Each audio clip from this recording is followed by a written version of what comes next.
pour into Target Field. It'll be a sellout crowd again tonight for the final game of this series with Kansas City. And the Twins with their third opportunity to sweep the Kansas City Royals. Detroit lost to Chicago this afternoon, so the Twins right now enjoying their largest lead so far in the American League Central, a lead of 5 games.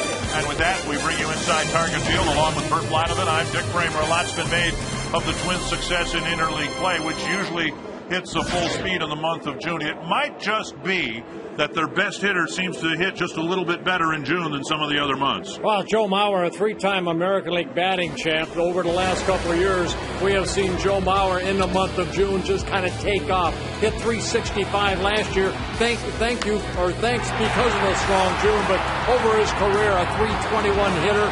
Right now hitting at 290, so Joe hopefully will start heating up. A couple hits in last night's ball game, picking up an RBI. Twins have won 7 straight games at home, mainly because they've been getting great starting pitching. And Scott Baker hopes to complete the sweep over the Kansas City Royals with a good start here tonight.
Your local Northland Ford dealers. Visit your local Northland Ford dealer or go to northlandford.com. And by Menards. Save big money on all your home improvement needs at Menards.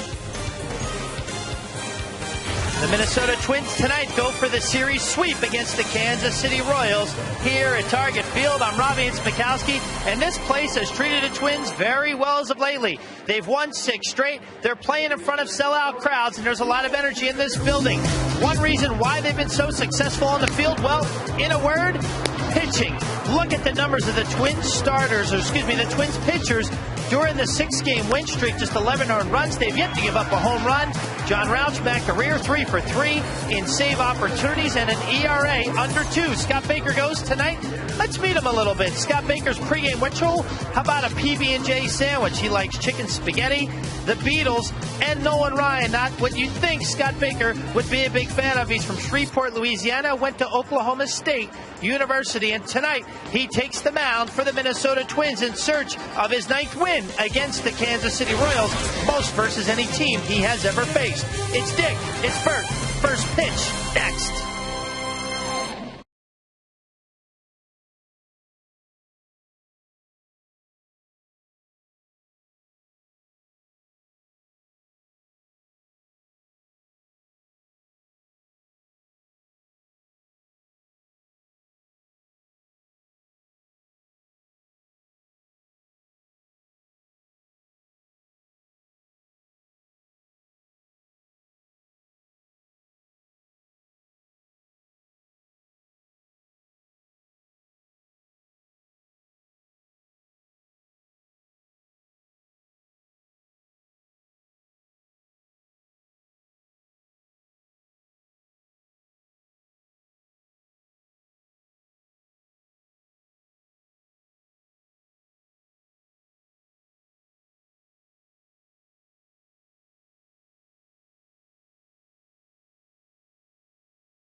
figure stepping to the plate, staring as opposing pitchers stand on the mound and await their fate.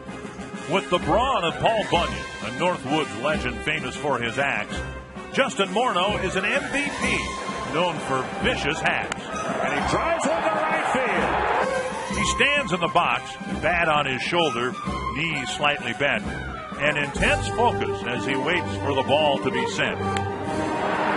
His presence at the plate is peaceful and calm, as if the game is on hold. And in one powerful swing, everything explodes.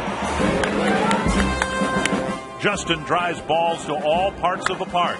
Line drives and towering blasts that give the Twins a spark. High and deep to right. I'll see you later. When Morneau is at the plate, the Twins are a threat to score. With his bat, he's broken the hearts of many pitchers and taken the souls of many more.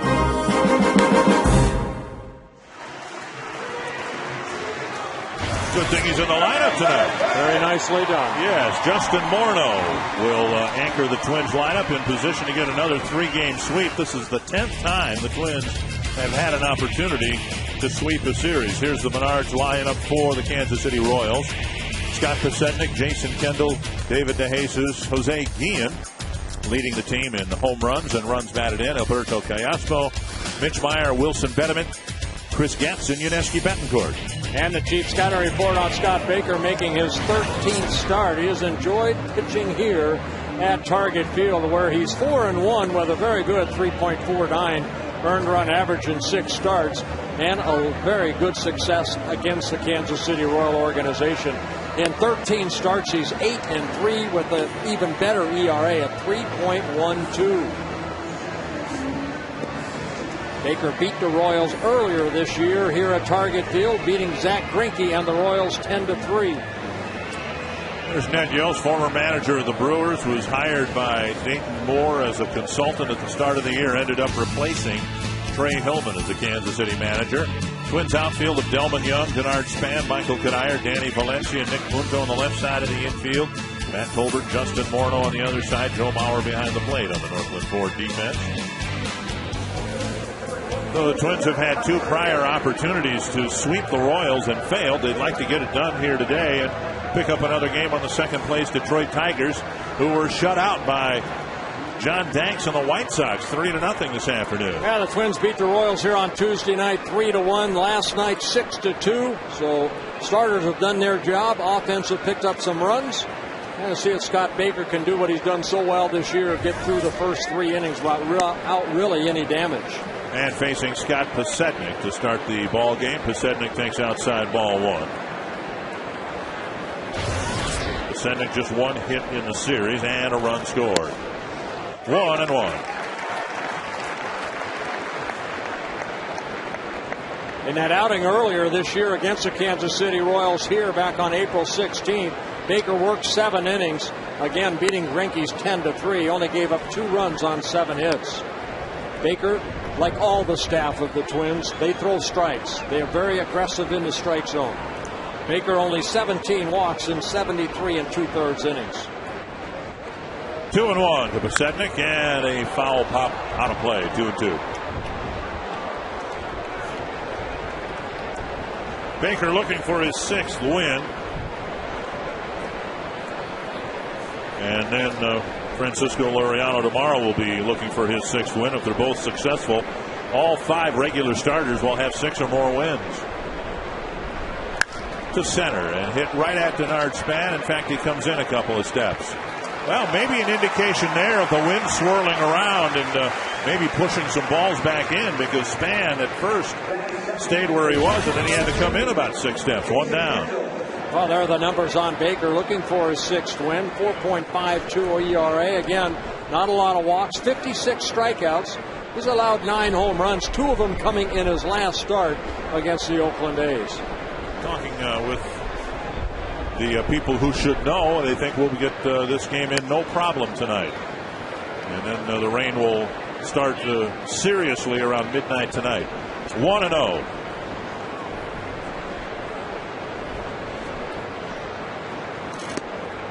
Down and away, and it's 2-0. Kendall, 35 years old, his first season with the Royals. He's missed only 3 games behind the plate so far this year. Royals playing their 61st game. And a strike. Always been a very good major league hitter. Kendall in his 15th major league season. Originally came up with the Pirates back in '96. 2-2. Well, he's one of those guys. I was talking to him before the game, Dick, and you shake his hand, and he's got Phil Roof type hands. I mean, very solid, very thick hands for a catcher, and you wonder of the durability that a guy can have. He's just a very strong individual. You can tell from that jawline, pretty lean, too. He doesn't carry a lot of extra body weight. Foul back to the screen. He's a tough guy to strike out. He's a tough guy to walk. He's up there swinging. A guy that leans over the plate will get hit by a pitch from time to time. 251 times being hit by a pitch. There's his career numbers right there. A .290 hitter. 2-2 again from Baker to Kendall. Even though he's in back of the box, he's a leaner. He will go into the pitch just like that. And that's where he'll get hit a lot. To the extent the Royals have seen some improvement in their pitching staff, particularly the likes of Brian Bannister, Luke Hochevar, they say, has really taken some steps forward. You got to give a lot of the credit to Jason Kendall, I would think, for handling a developing pitching staff behind the plate.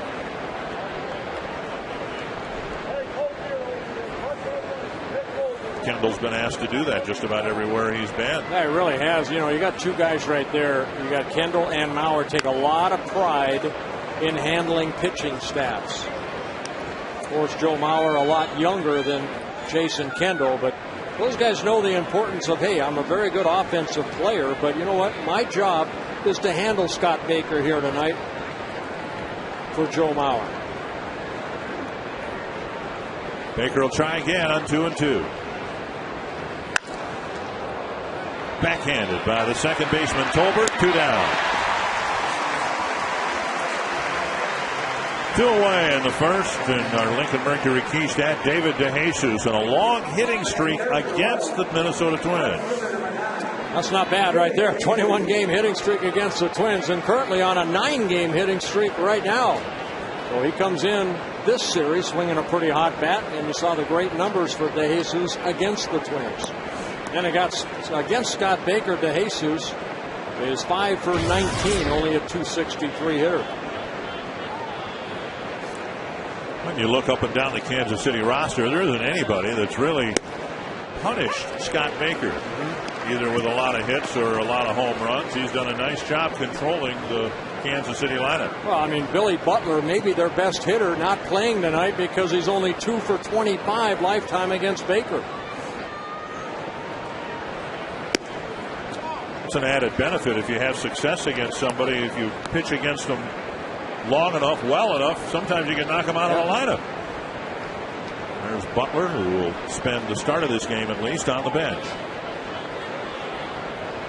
1-1 to DeJesus. And now 1-2. Well, what we've seen from Scott Baker, what I have seen from Scott Baker in his first 12 starts, the first 3 innings, he is almost lights out. He's allowed only 7 runs in the 36 innings that he has pitched so far, with a 1.75 earned run average in the first 3 innings. So he does a good job of putting zeros on the board early. It'll pop up, and Mauer with the catch. There's another 0. DeJesus is retired on a pop-up, and Baker has a 1-2-3 first inning.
given the Twins over the last couple of ball games. Here's the Menards batting order, and Jason Kubel hitting sixth. Denard Span leading things off. Matt Tolbert second. Joe Mauer third.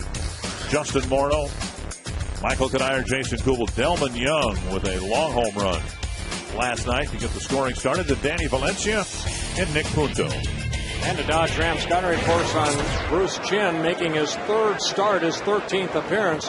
Right now he's replacing Gil Mesh in the rotation, currently on a disabled list. And Bruce Chin making his second career start against the Twins. He has pitched for 10 different major league teams, 6 National League teams and 4 American League teams.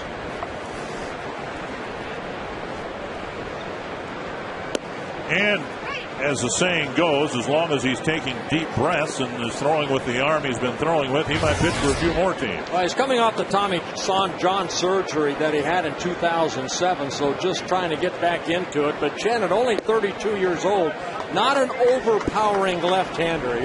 He'll top out at 87, 88 miles an hour, but he mixes in a curveball, slider, and a very good changeup. And Span starts the game with a base hit.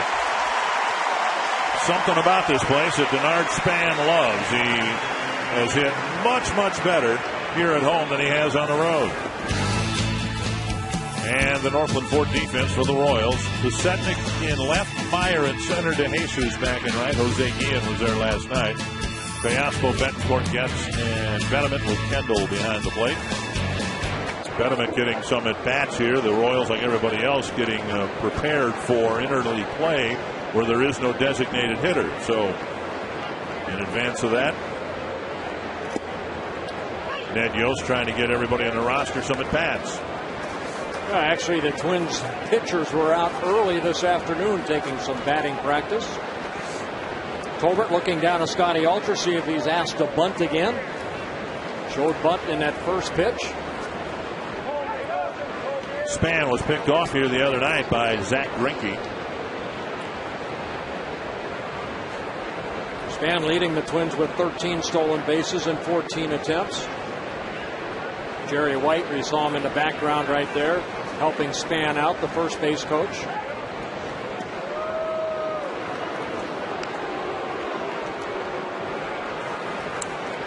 Twins over their 6-game home winning streak have done a great job scoring first, and many times multiple runs scored in the first inning.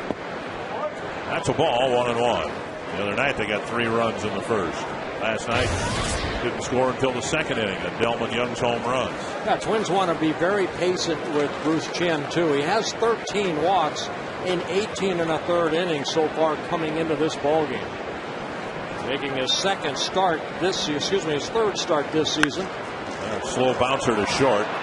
Out at second. Out at first. Close play. And Marty Foster rings Tolbert up, and the Royals get a double play.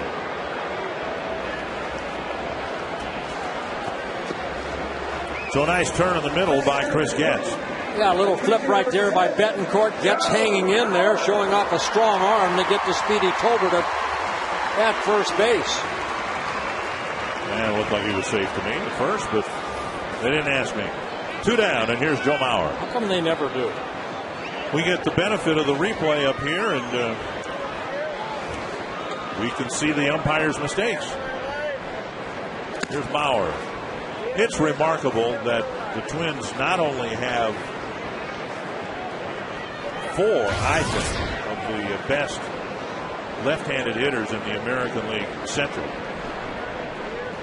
but 3 of them are among the league's best at hitting left-handed pitching, and Mauer at the head of the class. Morneau's very good. Span is very good, which is one of the reasons I guess they're the best left-handed hitters. But you look at Tomey, he'll get his swings in the Atlanta series, we would think,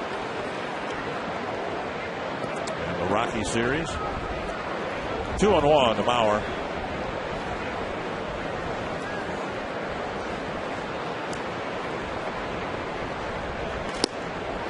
And he takes strike 2. But not a lot of history between Bruce Chen and the Minnesota Twins. Joe Mauer 2 for 6 lifetime against him.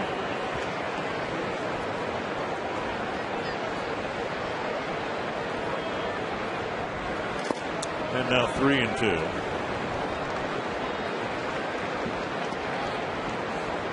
Chin originally signed by the Atlanta Braves back in 1993, came up and spent 3 seasons with them in 98 to 2000, and then really has been moved around a lot between both leagues. This is his 2nd season with the Royal organization. Lauer takes a close pitch for ball 4. And Morneau coming to the plate, having spent part of yesterday morning at the Ronald McDonald House, pitching a little BP. Yeah, very nice. Very, very nice of Justin Morneau to be with those kids for the day and just talk some baseball, get their minds off of their own personal problems. Pretty good left-handed swing. I was going to say, right looked there. like he might have gotten taken deep there. Morneau takes one at the knees, a strike.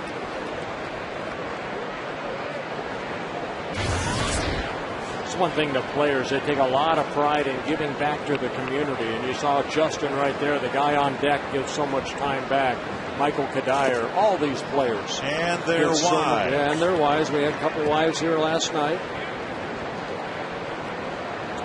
1-1 to Morneau.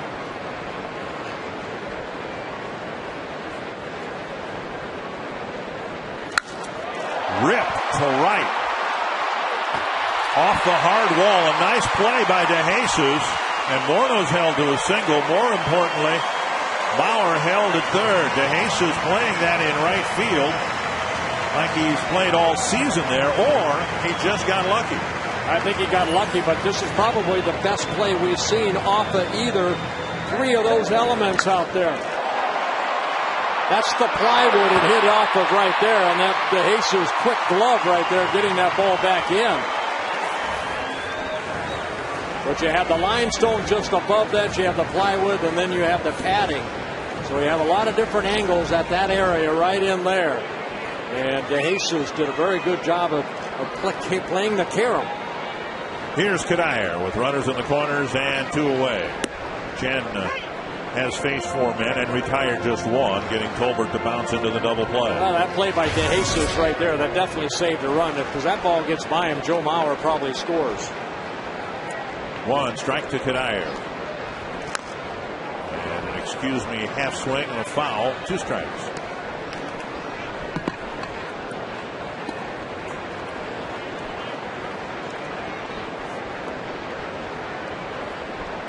Chan trying to pitch out of a first inning situation here. Gets ahead of Kadire quickly. Kadire 2 for 8 lifetime against Chen.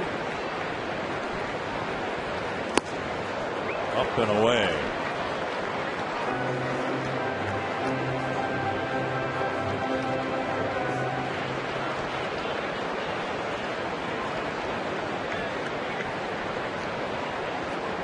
One and 2 to Kadire. Foul back. Michael in last night's game, 1 for 4 and a run scored. A couple of hits 2 nights ago. The Twins doing pretty well. 4th in the league in situations like this. Hoping to get some more first inning damage. Right at the shortstop. And Betancourt flips to second. The Twins get a couple of hits and a walk, but don't score in the first inning against Bruce Chen.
Tonight, the Chicago Blackhawks hoisted the Stanley Cup, winning over the Philadelphia Flyers in overtime. Twins DH Jim Thome is an Illinois resident, and he was born and raised there. Big Blackhawks fan. He talks about what it meant to him. Oh, it's great. It's great. You know, growing up in Illinois, obviously, you know, you're a Blackhawks guy. You're a fan. So I think the city of Chicago obviously should be very proud, and they've worked very hard. They had a nice team. So Thome, a big Blackhawks fan, as we have a fly out to Delman Young in left field. And make sure you stay tuned on the hockey theme as wild forward Andrew Burnett joins us for a special hour-long edition of Quest Twins Live tonight. We're going to have a little bit of fun with Bruno on the field in the instructional and see if any of these hockey guys have any ability in baseball, Dick and Bert. And Robbie, let me commend you for getting through that segment without tears rolling down your cheeks and all that. It hurt. Yeah, the Flyers had a great year. You're a big Philadelphia guy, and we're sorry for you that the result was. I had to hear a lot of chirping in that clubhouse after Patrick Kane scored that goal. It's okay. Yeah. Thanks, Bert. One gone, and here's Castillo. Bouncer up the middle, cut off by Punto, but he can't spin and set himself to throw.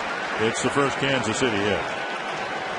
Kai Aspo, very good hitter from both sides of the plate, but as a left-handed hitter, hitting .285, .277 overall. And that inside-out swing, great effort right here by Nick Punto, but you can see as he tried to get up, he couldn't get up. So the first hit for the Royals, an infield base hit by Alberto Callaspo. And now Mitch Meyer.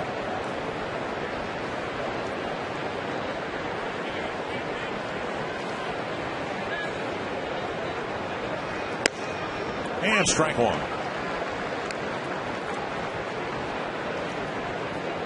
Royals at the start of the year were hoping that Rick Ankiel would be their regular center fielder, but Ankiel's been out with an injury. Meyer getting a chance to play on an everyday basis.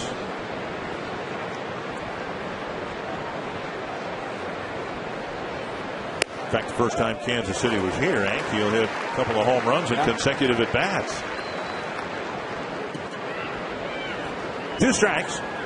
Yeah, Meyer, a former #1 pick by the Royals back in 2003 out of the University of Toledo. And he's got some very good minor league numbers. He just has not had a lot of success at the major league level yet. Came into the year a .249 career hitter. Been less than 500 major league at-bats over 3 seasons. High drive to right. And it's hit deep. And gone. A 2-run home run for Mitch Meyer, and the Royals take the first lead. Well, that's the breaking ball that Baker threw in his last start to Kuzmanoff and then Davis. That breaking ball that just kind of hung right there. And that looked like a breaking ball right there to Meyer, that he got the barrel of the bat out. Take a look at the pitch right here. Yeah, breaking ball really didn't do much. And Meyer, that uppercut swing, it's his second home run of the year, and it's a 2-run home run. On an 0-2 pitch. So it's 2-0 Kansas City, and here's Wilson Benjamin. That home run, the 10th home run that Baker has allowed. 6 solo home runs, now 4 2-run home runs.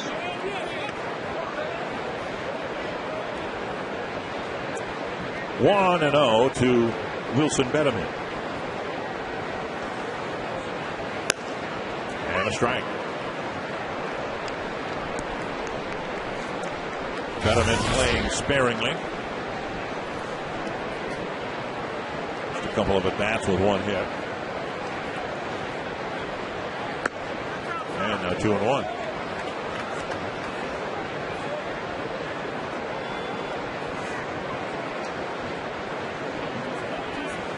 Benjamin just getting called up. Last year we saw him with the Chicago White Sox. He's been with 5 different organizations. More of a utility type player. A switch hitter. This is his 8th season at the major league level. Career .260 hitter.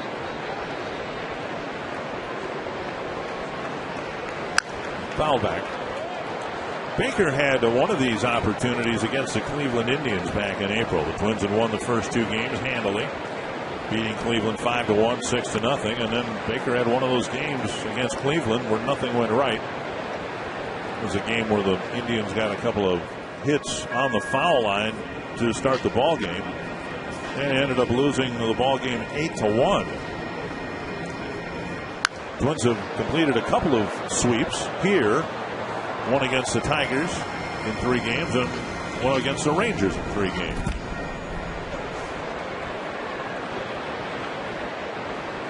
Some folks getting off the light rail might miss the first inning or so here. Long battle here. Betterman 2-2. There's another drive to deep right field. 3-0 Kansas City. So Betterman hits his first, and the Royals jump out quickly with a couple of long balls against Scott Baker. Yeah, no sharp break on that breaking ball again. Just kind of hung right there, and Betterman hits it right down that line.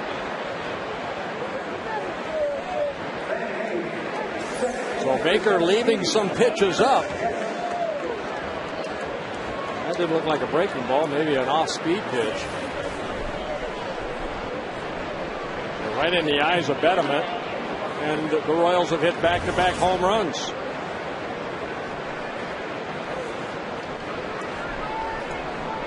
So 3-0, still only one out. Here's Chris Getz. And he bunts it back to Baker. Low throw, and Morneau has to get the glove down on the ground to make the catch for out number 2. Twins baseball is brought to you in Sony High Definition. So a couple of long balls, and then Chris Getz tries to bunt his way aboard. Well, Getz knows his capabilities. This is his speed.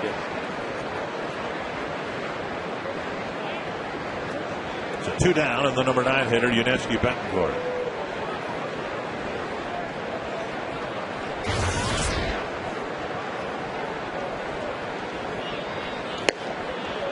Strike 1.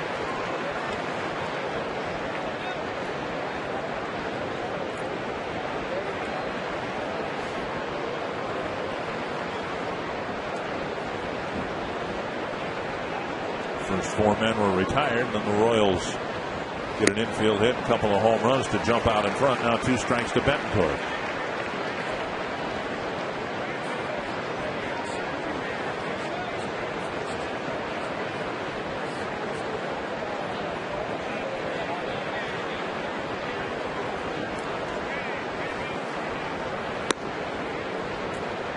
And now 1-2.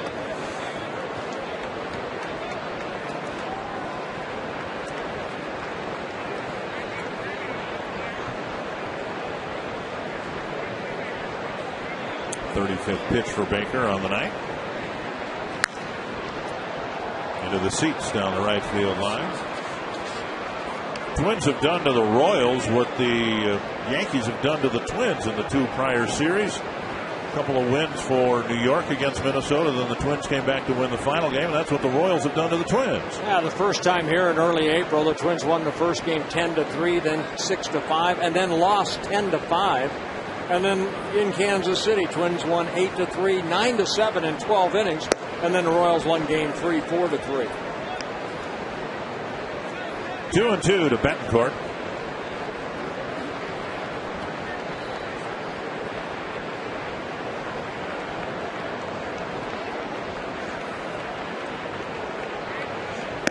And now a full count to the number 9 hitter with the Sednick on deck.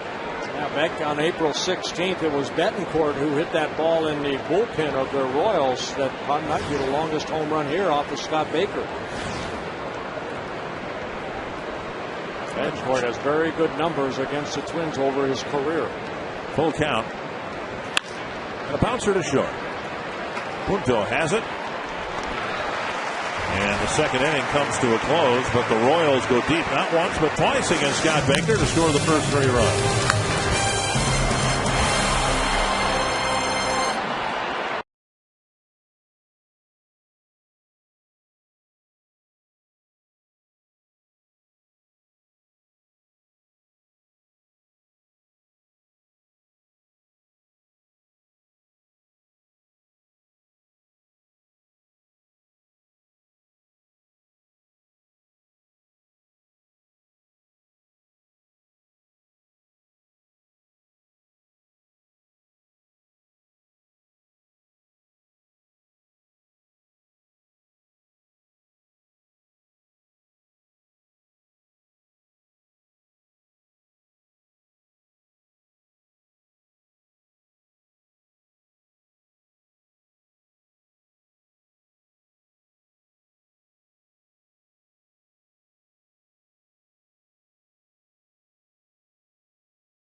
You can visit exploreminnesota.com. Plan your next Minnesota vacation today.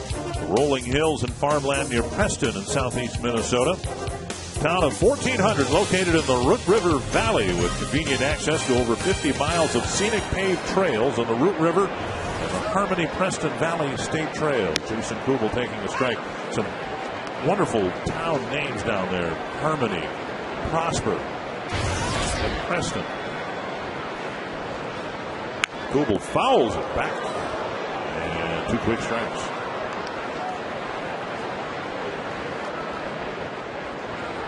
Kubel's been on the ball, and he's squared up quite a few of them over the last week or so. A double and a single in his last 2 at-bats last night. High fastball gets him here, 1 away. 1 down, Delman Young to the plate. Roy Smalley, Delman Young off to his best start so far as a Twin.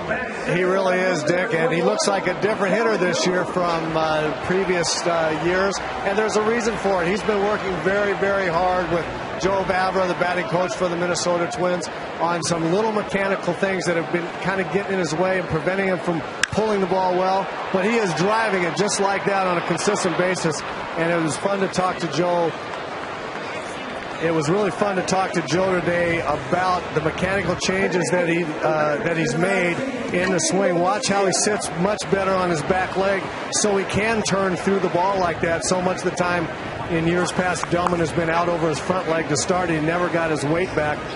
Having his weight back on his back leg has really allowed him to turn through the ball. And you can see it in his swagger and his mental makeup as well. He really believes now that every once in a while he can look for a ball and drive it to left like he did last night. It's made him a different looking hitter. Hey, Roy, with Carlos Gomez now in Milwaukee, and Delman Young last year, he played in only 108 ball games, where prior to that he played 152 the first year as a Twin. You think that has something to do with it too, along with him losing some weight? Well, I think the main point that you made there, Bert, the fact that he knows he's the left fielder, you know what that's like. If you know what your job is and you know every day you're going to go out there in the starting lineup, right away that makes a huge, huge difference. And you and I talked a little bit about that before the game today. You also made a great point with me in our conversation today, Bert. You said, how about the fact that he's only 24 years old? Delman's been around for a long time, and we forget that he's 3 or 4 years away from what we would call going into his prime. He's got a lot of upside ahead of him. Valencia strikes out on a breaking ball. The Twins go down quickly in the bottom of the second.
Arby's value player of the game. Text the word value followed by a space in the player's name to short code 234-234. Scott Baker leading in the balloting, even though he gave up a couple of home runs in the second inning.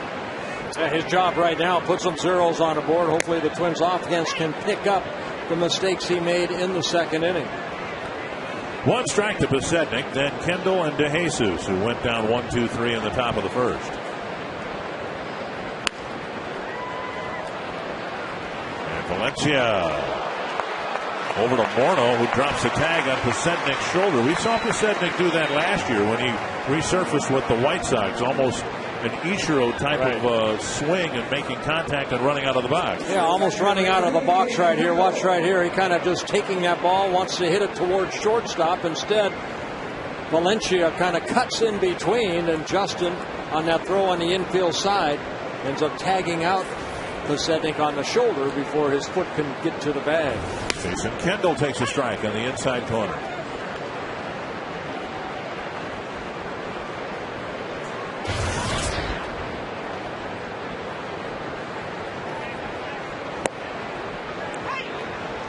And a breaking pitch for strike two. The White Sox beat the Tigers this afternoon 3-0. John Danks pitched very well for Chicago.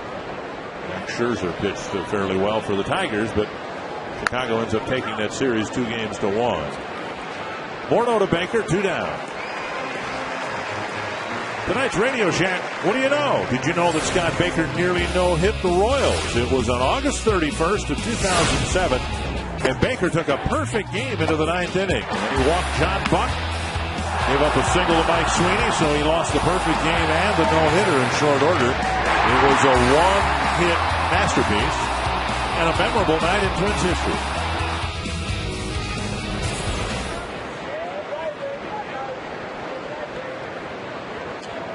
And Baker with an imperfect second inning, hoping to come back with a 1-2-3 third.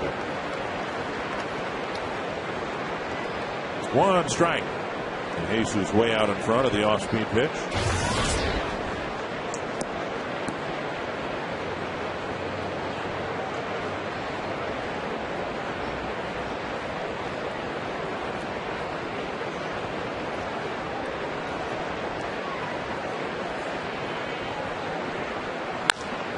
To short left center, and it'll drop gingerly in the outfield for a 2-out bloop single.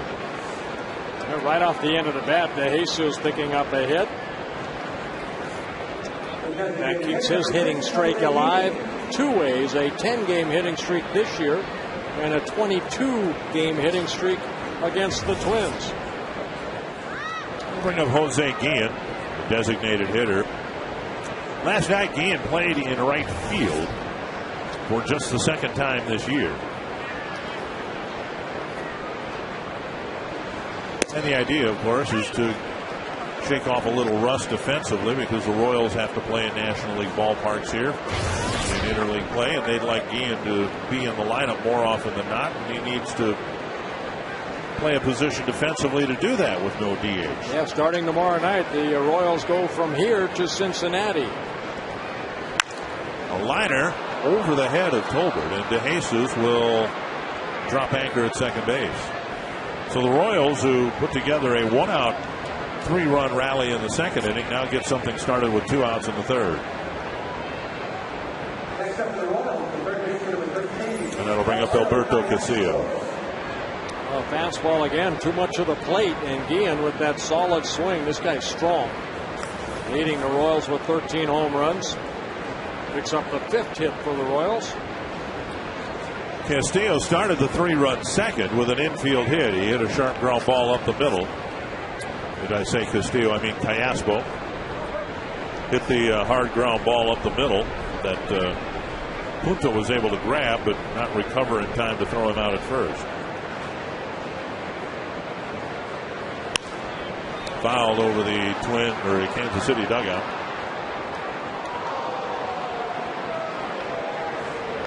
Callaspo last year, he came over from the Arizona Diamondbacks a couple years ago. Really was as a utility type player. Because of some injuries, he got a chance to play every day. He responded last year, played 155 ball games, hit an even 300, showed some power, 11 home runs, drove in 73 runs. And again, a good hitter from both sides of the plate. to center, hit hard, but at Span to end the inning. 5 at bats, just 11 pitches, and a couple men left the board in the Kansas City third.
Congratulations on the nuptials. They just got married. Very nice. Nick Punto will lead off the third for the Twins, trying to get one on the board here against Bruce Chen. Safe to say, don't you think, that Chen is a journeyman pitcher? You mentioned all the teams, 10th team he's played for. That's the definition of being a journeyman, right? Yeah, I mean, he's been around the game a long time. Again, signed by the Atlanta Braves way back in 1993. This is his 272nd Major League appearance, his 124th Major League start. And Punto just makes contact on 0-2 and serves a base hit into center field to start the third inning. Chen has started before. He actually made a start against the Twins, but you have to go back to 2004 when he was with the Baltimore Orioles. His only other start against the Twins, he lost that ball game 5-1.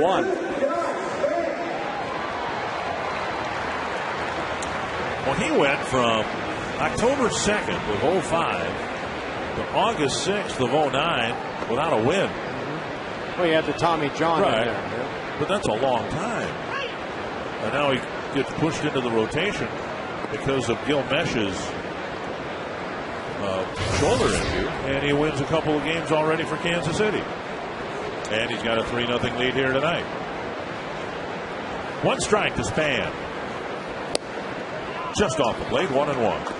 Yeah, taking over for Gil Mesh, his first start, he went 4 innings, so they're trying to build his arm up. His last start, he ended up getting a win over the Detroit Tigers 7-3. He went 5 innings. And I'm sure Bob McClure and the Royals would like to see him maybe go 6 here tonight, if possible. Build that arm strength back up. There's Bob McClure, the pitching coach. That's deep to the right field corner. Hard off the wall. Punto to third. Span going to second. Strong throw. Safe on a close play. Another nice job by DeJesus playing the bounce in right field. And Span is aboard with a double. 2 in scoring position. Well, it sure looked like Span hitting this ball sharply, but DeJesus' throw made it before Span could get to the bag. Again, DeJesus playing that wall like he's been there before. Good strong throw. And Span able to get that foot on the bag. Wow, very close play. And Gary Cedarson, the crew chief at second base, called him safe. So Span 2 for 2 in the ball game. That was his 11th double of the year. And now Tolbert. And at 77 miles per hour, Chen floats one over for a strike.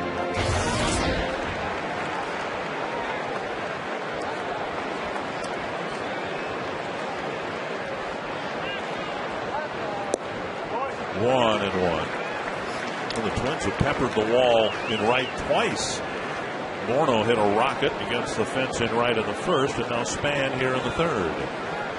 Yeah, and DeJesus has played the caroms perfectly so far. Tolbert. Hey, Roy Smalley, I know you're down there. You got a closer view than we do, but 2 good plays by DeJesus. Really good plays, Dick and Bert, but I have to tell you, especially on the first one, he was awfully lucky. Justin hit that ball so hard, as we're watching Span's ball there on that one. He was lucky on both of them. The first one, Justin hit the ball so hard.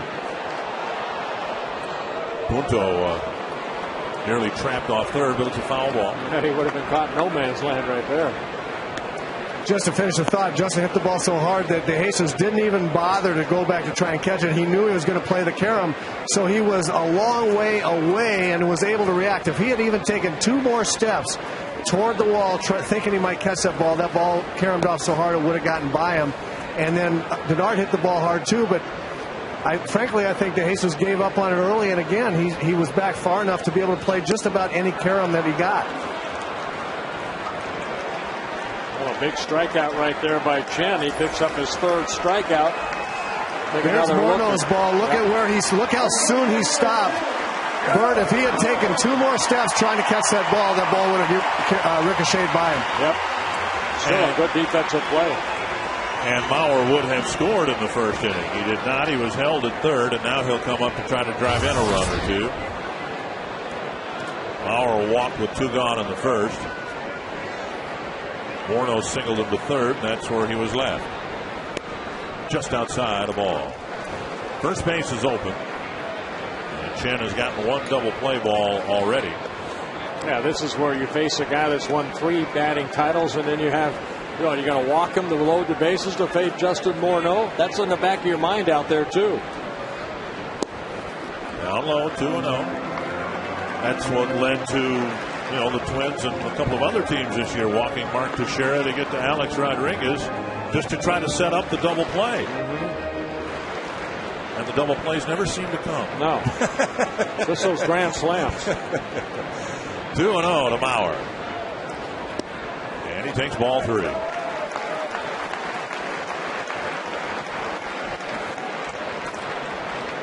And Morneau hoping for a chance.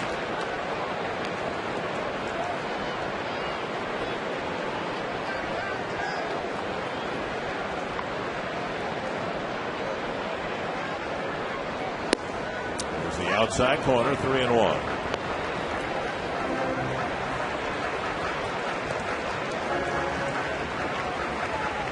Turns down 3-0 because the Royals have hit a couple of home runs here against Scott Baker. Hit to the outfield should get the Twins to within 1. Sliced foul, and it's 3-2.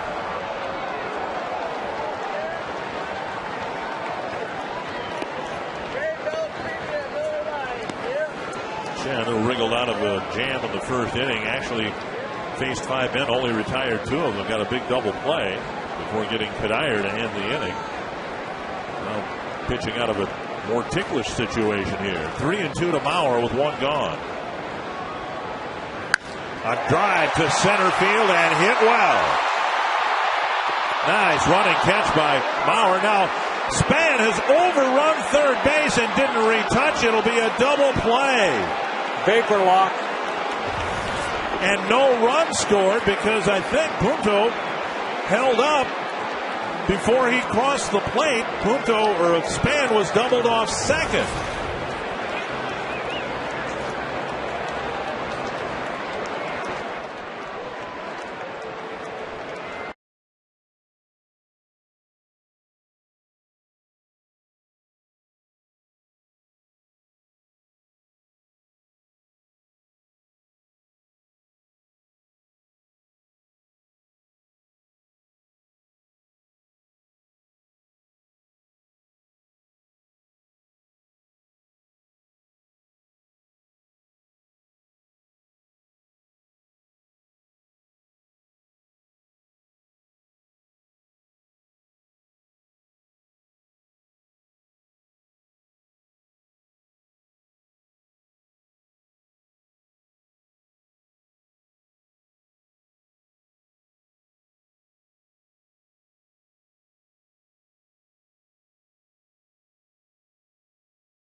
second. He was out. Yeah, Mauer hitting his ball deep right here. Mitch Meyer does a great job of flagging this ball right at the 403 mark. But then Span, for some reason, Span not tagging up. Punto's saying go back. Then he just jogs in. And had Punto sprinted across the plate before Span was retired at second base, the run would have counted. So Span made the most glaring base running error, but then Punto did not score a run. I guarantee you, Dick, a lot of players don't know that rule right there. I'm sure a lot of players would have thought since Span, didn't go back and touch third and he's forced out at second, no matter if Punto crossed the plate or not, that no run scored. I don't think players understood that at all. I bet you Nick Punto didn't know that rule. You don't see that too often. Well, two base runners and both made a mistake on a play, and the bottom line is Chen got out of a second and third nobody out situation with the 2-3 and presumably 4 hitters coming up, and the Twins came up empty-handed. Yeah, in that situation, I mean, Span has to go halfway or tag up, because if Meyer's not able to catch that, he probably would have scored anyway from second base. So just I call it a vapor lock right there. Roy Smalley, vapor lock. Yeah, it was a vapor lock, and it wasn't just that. I was watching Denard Span, and he held up for a second. I think he made the decision the ball wasn't going to be caught and took off, and that's a bad mistake. But the reason that what you were talking about, Burns, a lot of players don't understand that run would have counted. Usually on a double play that ends the inning, that run wouldn't count, but either one of those would have been appeal plays. If Denard had beaten the throw back to second, they could have appealed that he didn't retouch third, and they could have gotten him there too. But either that one or the fact that they doubled him off were appeal plays, and therefore the run would have counted. It was after the run, not a forced play before the run. Well, let me ask you, Roy, have you seen that before? Did you know that rule? Yeah, I knew that Nicky needed to be running hard there. It's kind of like it would have been the same thing if the runners on first and third and they hit into a ground ball double play that the first baseman started by stepping on first. As soon as the forced play was over, then it's a rundown and the runner could score from third, even if it was before the out. And it's the same way on an appeal play or once a forced type of play is out of effect. Then that runner is live. That runner on third base is live, and he could have scored. Yeah, that's why we come to the ballpark. You learn something every night. Believe me, this game of baseball, you'll see things that you haven't seen in a long time. I haven't seen that in a long, long time. No, I don't know that I've ever seen that, to tell you the truth, Bert. I'm with you. That's something that you have to know the rules. But the other thing it points out is it's always a good idea just to run hard all the time. Yeah.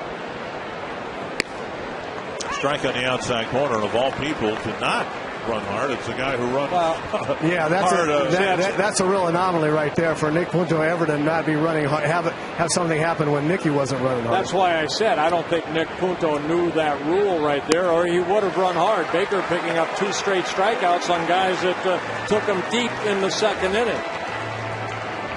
So 2 outs in the top of the fourth, and fans still scratching their heads about what happened in the bottom of the third. Here's the Grand Casino story of the game. Well, Mitch Meyer with a 2-run home run in the second inning, followed by Betabent's solo home run, accounting for the 3 runs for the Kansas City Royals. 2 outs. Here's Getz, who tried to bunt his way aboard his first time up. I just want to say one more thing on Nick Punto's behalf. I think when Nick Punto saw Denard Span round the bag and then head to first, and he knew, hey, he didn't retouch third base, he's going to be out. He just kind of nonchalantly went toward home plate. And he didn't know the rule. Roy, you feel the same way? I mean, right here, watch him. He's kind of telling, Span to go back. Right, and then when he sees that, then he says, he's going to be out. There's nothing for me to do. You're exactly right. Right. But the other thing, when you're running on second base, you're Denard Span, especially with a 3-0 game, Nicky's going to score the first run of the game on that. Even though the ball's caught, you have to, as a runner on second, you have to go somewhat off of second base, wait until the ball either drops or is caught, and then you can go either way. Denard should have gone about 10, 15 feet off the bag, If he catches it, he goes back and tags and goes to third. If he drops it with Denard's speed, if he drops it or the ball drops in or goes off the wall, he scores pretty easily anyway from that position. Yeah, just a big mistake by Denard's man. And now a walk with 2 gone to Chris Getz. And Betancourt will come to the plate. Well, first walk of the ball game for Baker. He had 2 strikeouts so far in this inning. His first couple strikeouts. I got to keep a guy on Getz. Getz very good speed at first base. 6 stolen bases in 7 attempts. Baker pretty good at holding on runners. Only 3 attempts. Only 1 have been successful off of Scott Baker. Betancourt with a bouncer to short his first time up. Had a long at bat with Baker.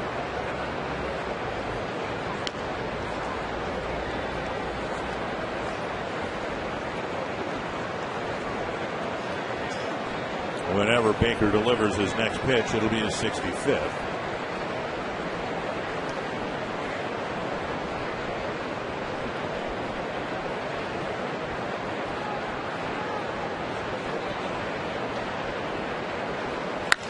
High hopper over the mound, and it'll bleed through into a short center. And now Punto tries to get Getz overrunning the bag, but it'll be an infield hit for Betancourt, and the Royals again are threatening with 2 outs. Oh, that high chopper to the right side of Scott Baker. Great effort right here by Nick Punto.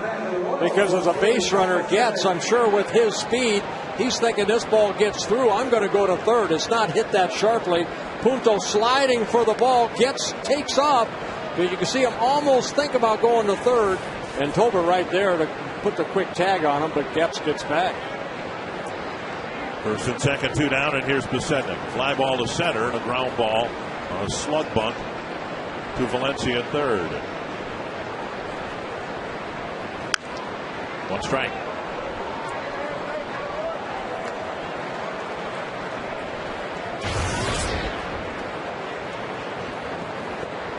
White Sox making the decision in the offseason to go with Juan Pierre as their leadoff batter and left fielder. Besednik did a nice job for them last year after leaving the Rockies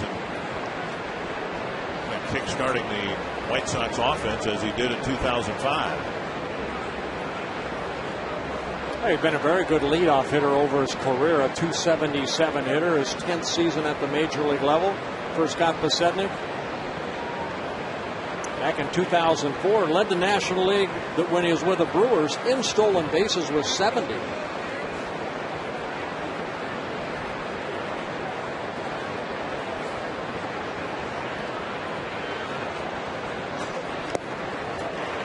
Waves had a pitch in the dirt, 0-2.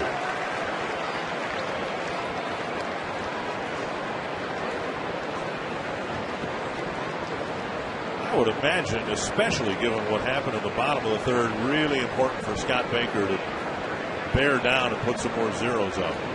Kind of deflate you when you have a great chance like that and it slips through your fingers, and the last thing you need is to give runs back in the next inning or 2. Yeah, this is a big out right here for Baker. 2 strikes to Besednik. Right up the middle, and it'll go through for a hit. And Getz will fly around third and score. So the Royals get another run. And a walk, single with 2 outs in the inning, make it 4-0. And Besednik picking up his 20th RBI of the year with that base hit up the middle. Royals doing a lot of damage with 0-2 counts. Well, Baker leaving a lot of pitches up in that zone, and you see Besednik, more of a slap type hitter anyway, hits that ball right up the middle. Gets with his speed, he scores easily, and the Royals take a 4-0 lead. Tracks brought to you by the Minnesota Department of Public Safety. Buckle up and get home safely. Myers' 2-run home run in the second inning came on an 0-2 pitch and had a very costly 0-2 single delivered by Besednik. Quick trip to the mound by pitching coach Rick Anderson as Jesse Crain starts to limber up in the bullpen.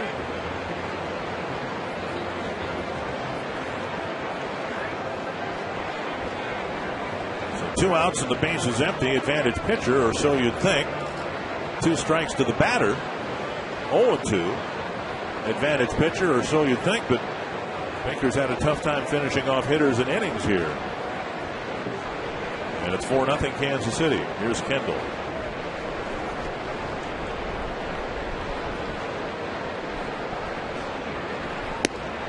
Just off the plate, ball 1.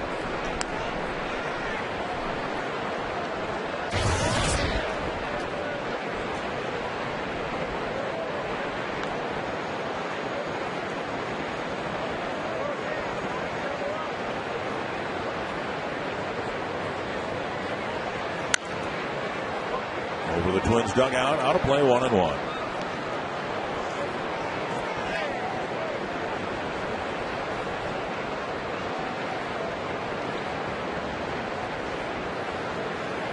Twins won't face the Royals again till the end of July in Kansas City. And in each of the first 3 series, as we showed you, the Twins have won the first 2. Hoping to complete their first sweep of Kansas City. Bouncer to third, and Valencia sets himself.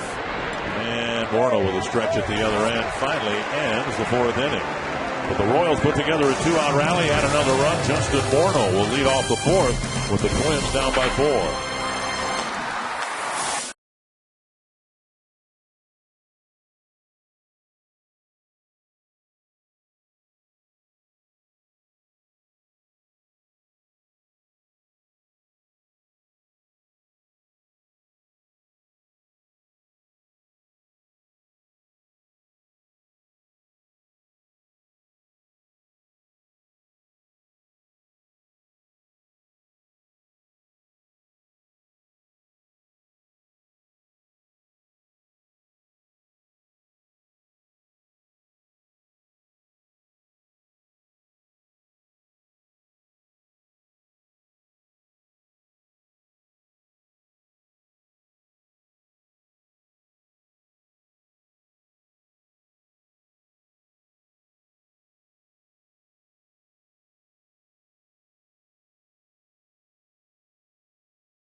Legendary performance 38 years ago tomorrow, June 11th, 1972. Jim Cott homered off Cleveland pitcher Vince Colbert at Cleveland Stadium. It was the last home run hit by a Twins pitcher until next week. Morneau bounces the first pitch foul. The Twins are one of the few American League teams. I think last year there were only 1 or 2 other teams that since interleague play began, they've not had a pitcher go deep. Who would you say of the face 5 starters or the staff is going to go deep? Is it going to be Carl Pavano? There's a liner to left, and Posednik fights the lights, makes the catch. Morneau strikes it hard for the first out of the 4th.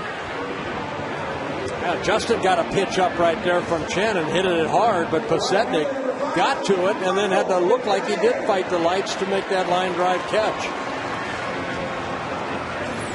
You put me on the spot there because I've seen these guys swing the bat. That's why I think it'll be another year. Actually, I don't know if I've seen Pavano. I'll go with Carl Pavano. I know. He's the only one. Going to look up his numbers. 135 with 2 major league home runs. There you go. He's my guy. 1-1 to Michael Stash Kane. is coming in hard, isn't it? Ooh, awkward swing by Michael. It's 1-2. Well, the Twins need to just Wouldn't you say at the start to be patient with Chen? Down 4-0, there's no reason to lose patience. Oh, no, I think the Twins know they're going to score off of them. It's just, you want to start that rally up again like they had last inning, and hopefully the same thing won't happen. A close pitch taken for ball 2. Nowhere's near Kendall's target, but it looked like it might have hit the outside corner. And Kadair got a piece of it, a foul tip. Kendall hangs on. Kadair asking whether it hit the dirt. And now Ron Gardenhire's going to come out. They're appealing to Marty Foster to see whether he saw the foul tip hit the dirt. Yeah, Michael Kadair asked home plate umpire Fielding Colbert, and Colbert, to his credit, looked down at Marty Foster and asked him right away.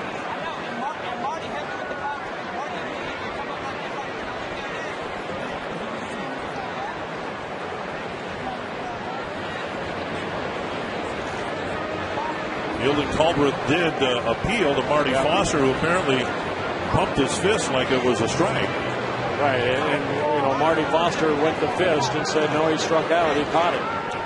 So everybody did what they were supposed to do, and so there's really no basis for Kadair or Ron Gardenhire to argue. Well, we get the advantage of watching it, and sure enough, I mean, it's right there. It's in the glove.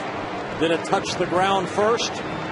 Nope. No, actually, his glove brought it down. And it stayed in the glove. So Chen picks up his 4th strikeout. 2 down, and here's Kubel, who struck out his first time up. And that's what you want the umpires to do, is ask for help. Sure. Because a lot of times, the home plate umpire won't ask for help. But right there, he did. He asked Marty Foster. Foster, what he saw from, 100 feet away, said, no, that ball. High fly to right. Kubel lifts it up, back and gone, a home run. And the Twins get the one back in the bottom of the 4th. The Royals got on the top. Home run number 8 on the year for Jason Kubel.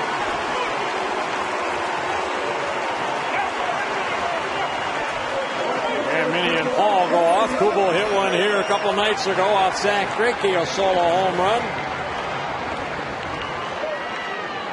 And the Twins get one back, and now they're only down by 3. And now Delvin Young with a vicious hack and a miss, 1 strike. I would not pitch anything to Jason Kubel in the inner half of the plate in this ballpark. He looks like he's figured it out. Oh, a liner to right, and it's down for a hit. So the Twins doing some hitting here with 2 outs. Young lined out to center, his first time up on the first pitch. And now a sharp single to right. Valencia coming to the plate. And Roy Smalley, Jason Kubel, as I said, may have figured this ballpark out. If you can jerk it down the lines, you got a pretty good chance of hitting it out. Dick, you don't know how prophetic and wise you are there. He's made one little adjustment. People have been pitching him away. He's a pull hitter. He wants to pull the ball. His front hit's a little quick. So hitting coach Joe Vavra had him get up on the plate. And everything looks inside to him now, and that's why he's pulling the ball. And Valencia on the first pitch with a little pop-up caught by Kendall. The Twins get one back, leave another one aboard, and it's 4-1 going to the 5th.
Smikowski hanging high above home plate. We got Sue Nelson, the organist, right behind us.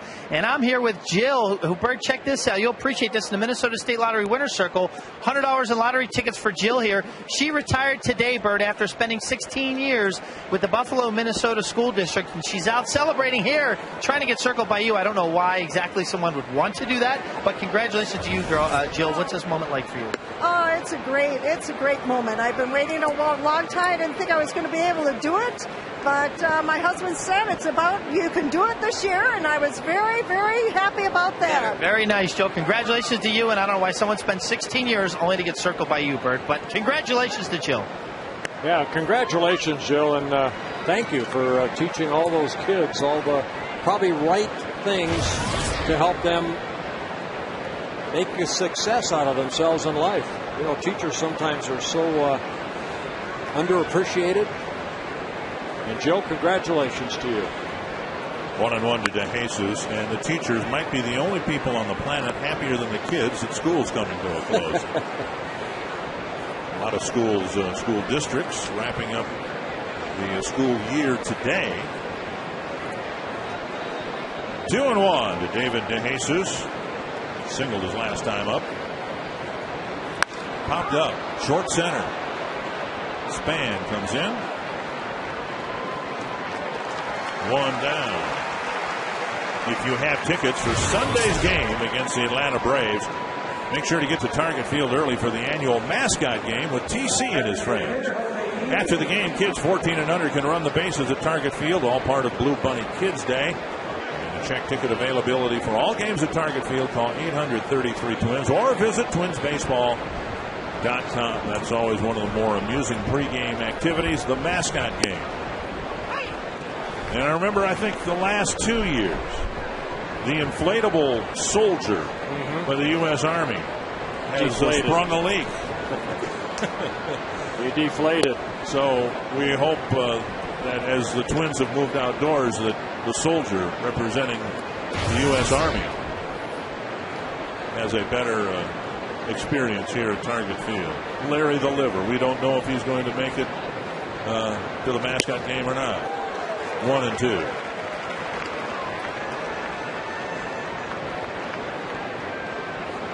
Ian with a single his last time up. He's 1 for 2.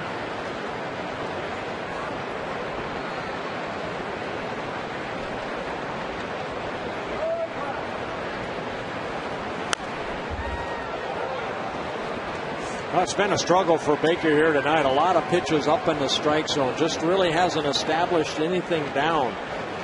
The 2 home runs he gave up in the second inning, pitches up in the strike zone. That ball that Pasednik hit last inning with 2 outs, a fastball up. The breaking ball doesn't have a lot of sharp break to it. 2-2. Another fastball up in the zone.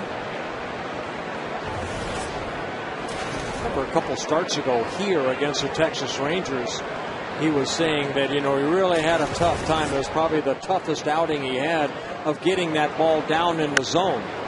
Fly to right. Kadire running towards the corner, and that ball up near the fence, and it caroms off the fence and away from Kadire.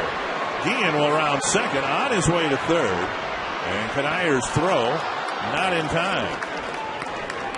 So unlike the 2 line drives hit to right that DeJesus was able to play well, this a fly ball that put Kadire under the overhang. Yeah, this ball just kept carrying right here. I mean, Guillen hitting this ball the other way. Kadire going back, looked like he had a track on it, and then kind of lost flight of the ball, didn't know which way it was going to go. Ended up hitting off the padding right there. I think that's one of them you're lost between. Is it going to hit that limestone, or is it going to hit where it hit? And Kadire kind of was in no man's land. Teospo with the infield in, and he pops it up, but it's coming back and out of play.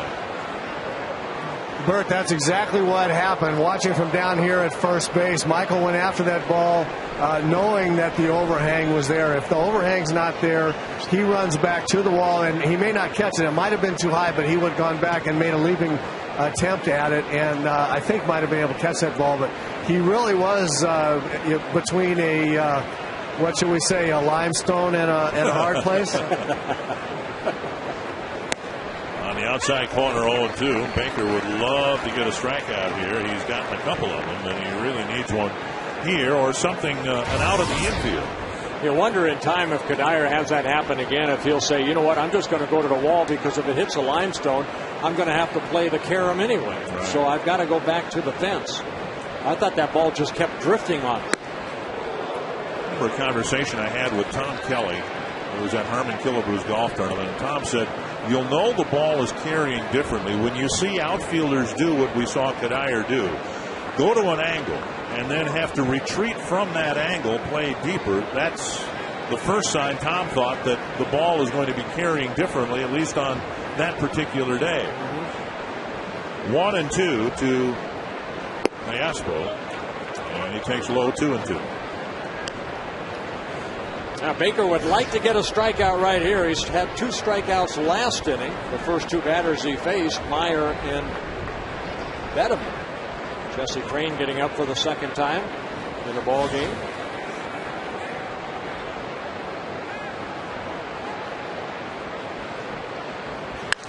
And that's lifted into the seats. Still 2-2.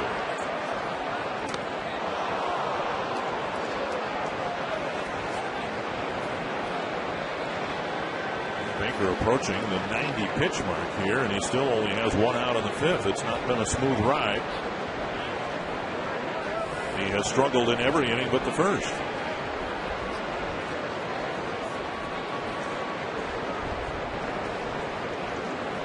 Two and 2 to Ayaspo.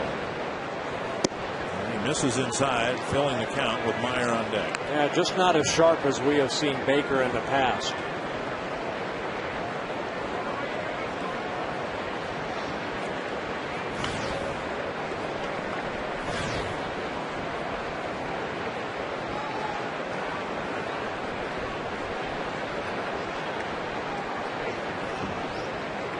Ian's at third with 1 away. 3-2 to Ayaspo. And a drive to right. See how far this carries. Kadire with a catch. Guillen coming home. And Kadire's throw not in time. It's a sacrifice fly for Ayaspo. And the Royals again get a run in the 5th, and the lead is back to 4. Still a great throw right there by Kadire. Made a lot closer than it probably should have been. Ayaspo picking up an RBI, his 33rd of the year on that sacrifice fly. So 5-1 Kansas City. And 2 gone, bases empty for Mitch Meyer. Meyer hit an 0-2 pitch, a flat curveball, and he hit it over the fence in right with a man aboard.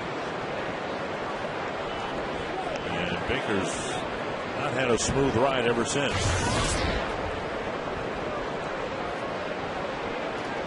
1-0. 2-0. We saw Ron Gardenhire get on the phone to see, probably calling Rich Del Masick, see if Jesse Crane's ready to go. They'd like Jesse to maybe start an inning. Get this guy out right here. Watch out, Roy Smalley. And in our camera. Forget Roy Smalley. Is our camera okay? Roy, are you all right? Secondarily? Yeah, that metallic sound you heard was my glove as I tried to catch that.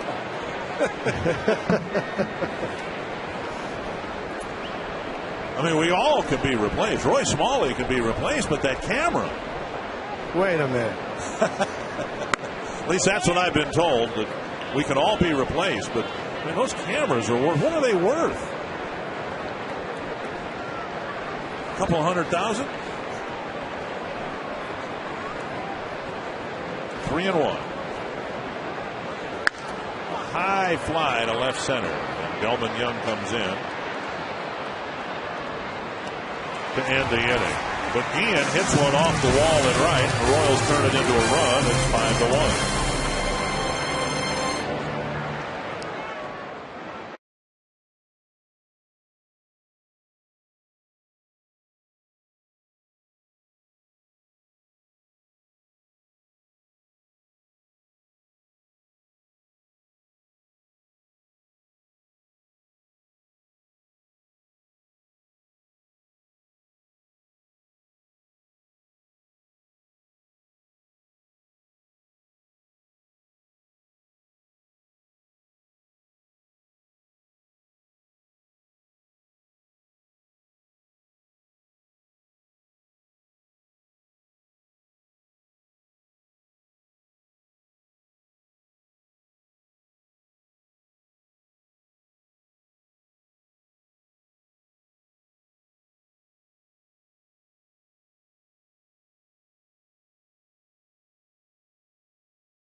Justin Morneau and the Twins at Target Field down 5-1. Roy Smalley, Robbie Ince-Mikowski, Burt Blylev, and Dick Bramer are all here, seeing if the Twins can come back from an early hole.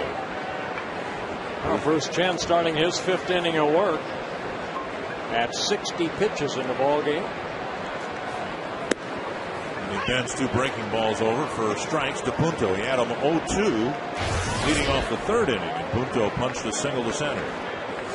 Say happy 50th birthday to Jamie Roth. Big number, 5-0.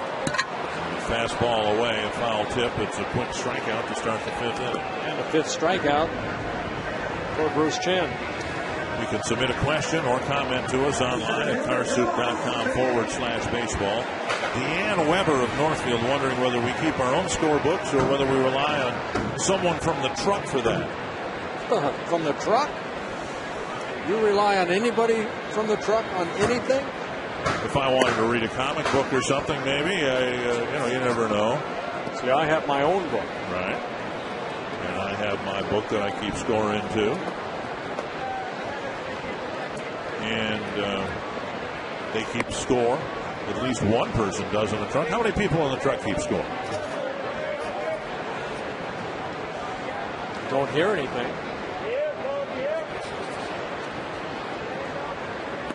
Down and away to Span, 2-1. Now, who taught you how to keep score? I did. Just listening to the Dodger game on radio with Vin Scully and Jerry Doggett. I basically learned from a Little League, scorebook. My dad bought me one, or I got one, and I just learned that one. How about yourself? Yeah, I just kind of taught myself, I guess. Listening to games, watching them on TV.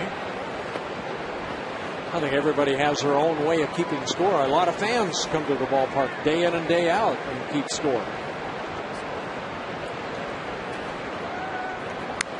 It used to be more of a necessity. I mean, we encourage fans to keep score, whether they're watching at home, listening on the radio, or here in person. But you had to, because, look at all the information we show you on the screen. That never used to be the case when games were televised. If you're in the ballpark now, you can go up and look at this big scoreboard and find out, what Denard Span is hitting on Thursday nights if you want. Here's a grounder to second, and out number 2. And Matt Tolbert will come to the plate. You can vote for the 2010 All-Star teams that will be playing in the Midsummer Classic in Anaheim. Vote for all the Twins and the rest of your favorite major leaguers online at twinsbaseball.com. Twinsbaseball.com, where Twins baseball is always on. 2 down in the 5th, and here's Tolbert. There's somebody keeping score. Yeah. But the scoreboard here will tell you what Matt Tolbert has done. First, grounded into a double play in the 3rd inning. He struck out swinging. He's walked twice this year in 31 at-bats. And a little pop-up, busted bat, caught by Betancourt, and Chen has a 1-2-3 5th inning. F6 in my scoreboard. P06.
74.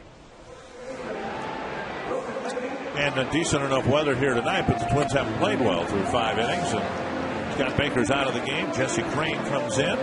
And Scott Baker really struggled through 5 innings. He gave up 8 hits, 5 runs all earned with a walk and a couple strikeouts. Now Jesse Crane goal here, and the guys in the bullpen put some zeros on the board. Hopefully the offense will get back into this ball game.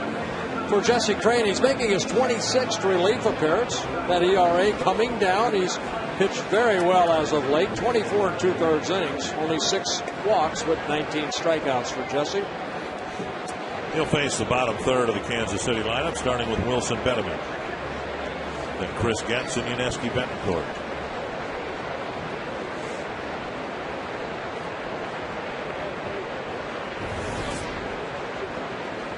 Bettman with a solo home run. We have had 3 home runs hit here tonight. And here's a towering pop-up. Back and out of play. Well, somebody has their glove.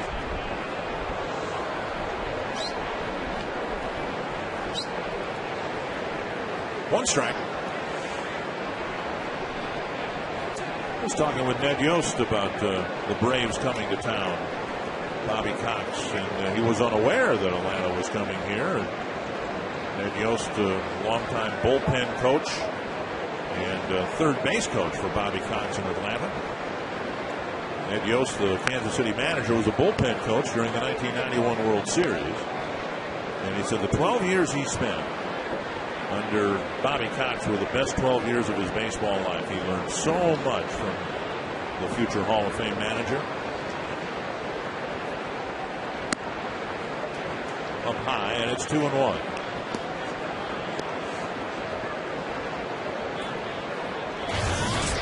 Braves ended up winning their series finale against Arizona 11-7.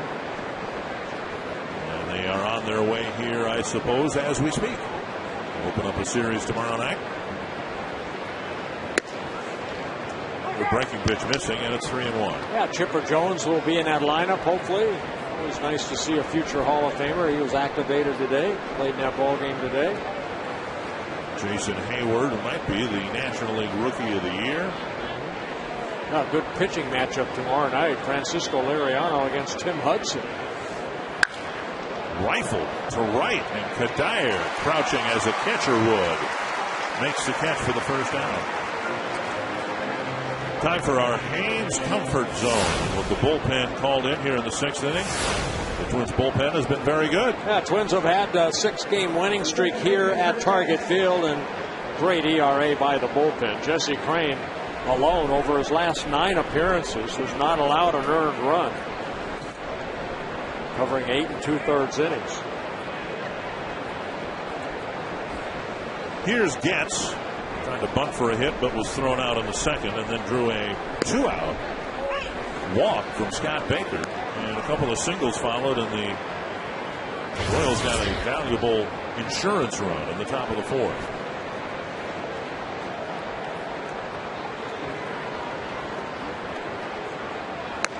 One and one.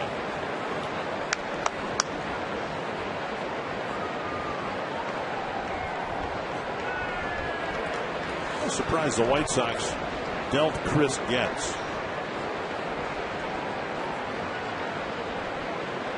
Of course, their thought was getting Mark Teahen from the Royals. They were going to put Teahen at third and move Gordon Beckham to second. And Beckham has really struggled in his first full year in the major leagues offensively. Well, the other part of that was Josh Fields, and Josh Fields is out on the disabled list.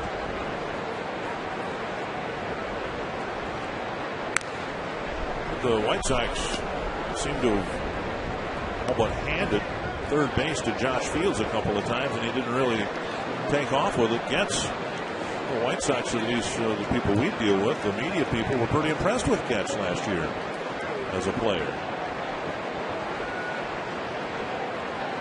1-2 to Getz. Takes inside, 2-2. White Sox beat the Tigers 3-0 this afternoon.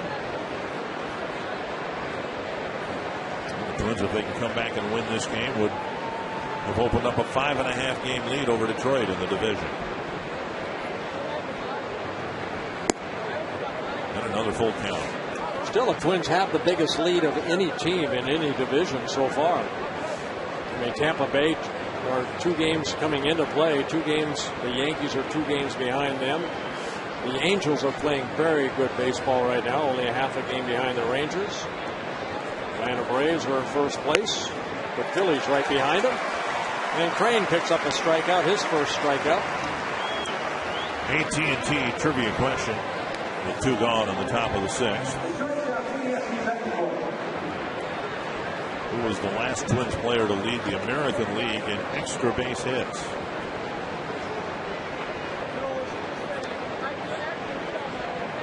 I'm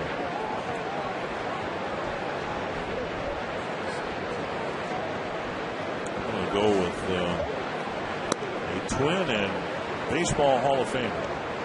Mr. Puckett? Yeah. 1-0 to Yuniesky Betancourt.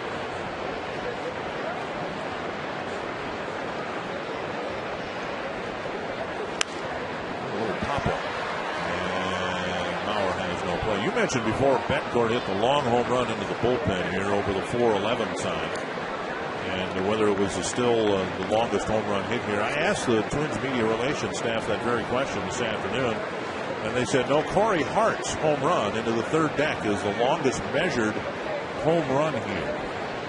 They measured that one at 440 feet. And they had been asked about it a number of times because there were some Twins players who felt Delmon Young's laser shot here last night might have gone farther than Corey Hart's, because Hart's was a long fly ball into the 3rd deck, where Young's was a line shot into the 2nd deck. 2-1. And of course, it's not an exact science, but they try to do the best they can, figuring trajectory and all of that. It just would look odd if a home run hit to the 2nd deck was measured longer than a home run hit into the very upper deck. Yeah, but the one that Corey Hart hit didn't break a seat. Delmon's had a good chance of breaking a seat. And Betancourt draws a 2-out walk. Crane has had 3 ball counts to all 3 of his hitters so far. So officially, the longest home run hit here goes to Milwaukee's Corey Hart.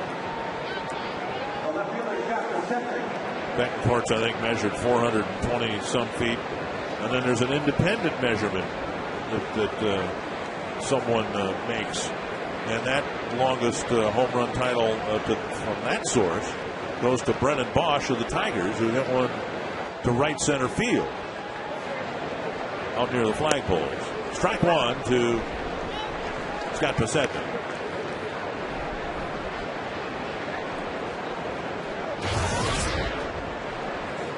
Pasetnik drove in the 4th Kansas City run with a 2-out single in the 4th inning.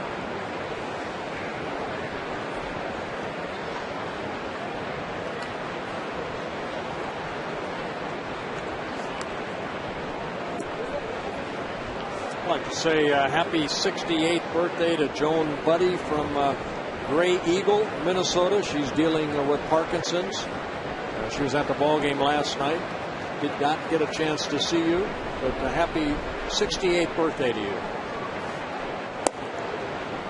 And 1-1. 19 pitches for Crane, just 8 strikes so far.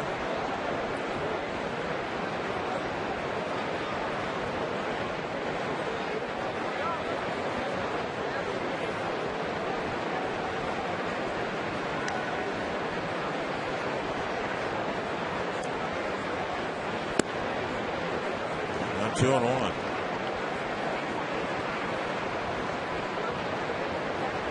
Crane kind of fighting that little cutter that he's come up with over the last month or so that's really been successful for him. Just missing here.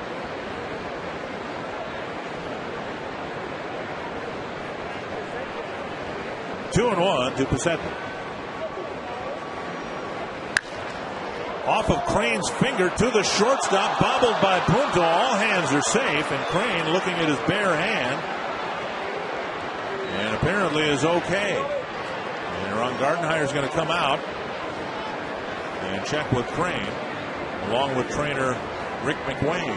Now, always a dangerous play. Your first reaction as a pitcher is to stick that hand out there, and you'd like to knock it down. Remember Carl Pavano a couple times able to snare balls like this, but sharply hit. Crane leaping, and thank goodness it looks like he's going to be okay.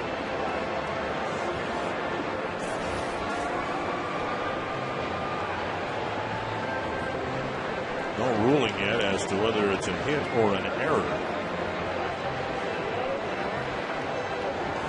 And the Royals again are putting together a threat with 2 outs. The walk to the number 9 hitter, and now whatever this play is, putting runners at first and second with 2 gone, and Jason Kendall at the plate. Right now it's saying that it's an error on Nick Punto. Yep. They just put the error up. Crane getting some warm-up tosses. That error right there, the first error of the year for Nick Punto.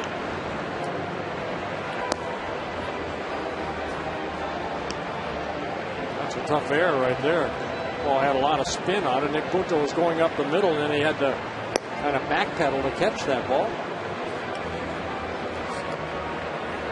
Let's take another look at Nick Punto right here. You can see him at the left of your screen. He's going up the middle, but the ball hit right to him. And yeah, I mean, right there, he should have caught that ball. So an error charge to Punto, putting runners at first and second. It looks like Jesse Crane's okay. Twins would certainly love to get Crane through this inning here. There are 2 outs. He's going to go after Kendall. And again, the Twins can ill afford to give back any more runs. The next run scored needs to be a Twins run instead of a Royals run. Kendall is 0 for 3 infield ground balls. And outside, ball 1.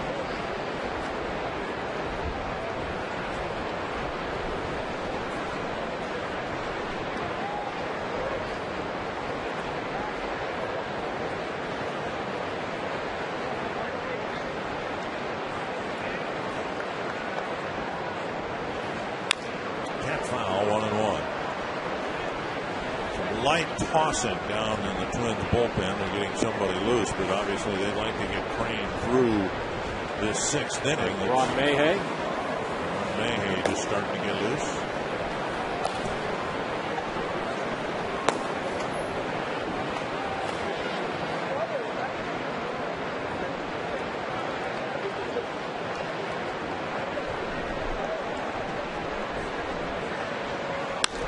Grounder to short. Punto has it go under his glove. And that's the way the night is gone for Punto and the Twins. A run will score, and the Royals now lead it 6-1. So the first error for Punto on the season, followed immediately by the second error. Yeah, right here. It's rare to see Nick Punto with 2 errors in a ball game. Ball never came up. It stayed down. That allows Betancourt to score, and Passetny goes from first to third. So 6-1, first and third, 2 away. And here is DeJesus. Pop up a fly ball and a single in the third.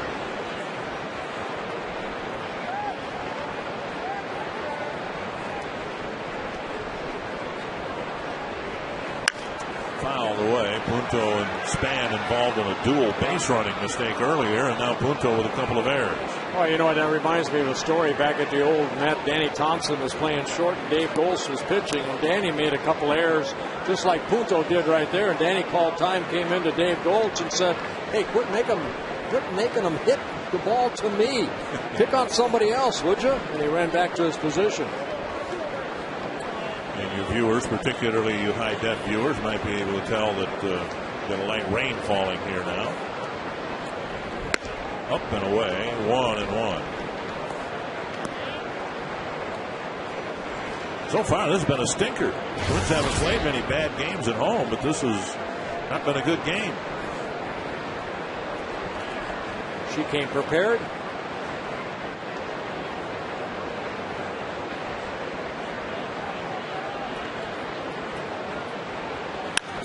A roller to the right side. Tolbert has no play, and the Royals get another run. He fielded it or tried to and deep right field. The fans getting a little restless here.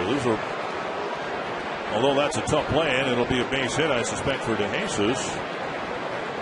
The Royals keep stringing these at-bats together with 2 outs. Yeah, just an ugly inning right here. I mean, right here, Tolbert going far to his left. He kind of trips and falls and tries to come up and make the throw, and couldn't get a good grip on that baseball. So an infield base hit for DeJesus, picks up an RBI. His 26th of the year. Here's Guillen with 2 on and 2 out. 7-1 ball game.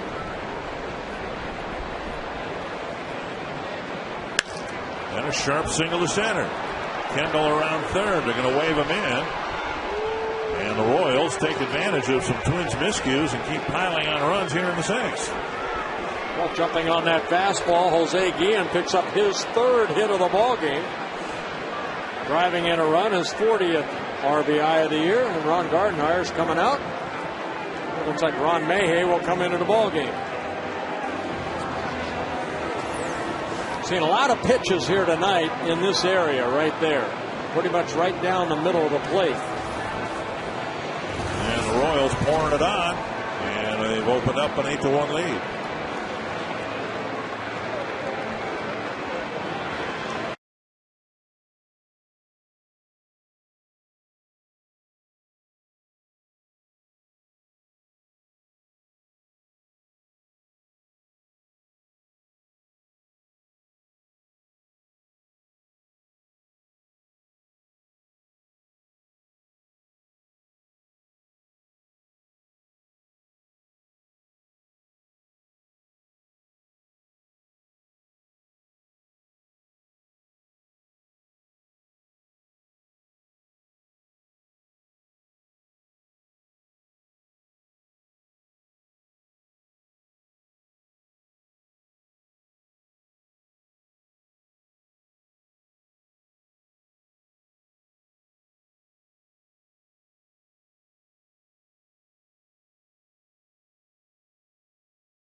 Appeared to be the digit that made contact with the ball hit up the middle.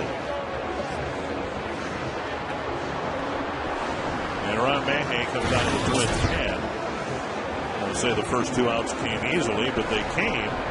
Since then, the Royals have taken a walk, reached on a couple of errors, and delivered a couple of base hits. Yeah, Mayhay making his 17th relief appearance. He'll turn Callasmo into a right-handed hitter with runners at first and second and 2 down.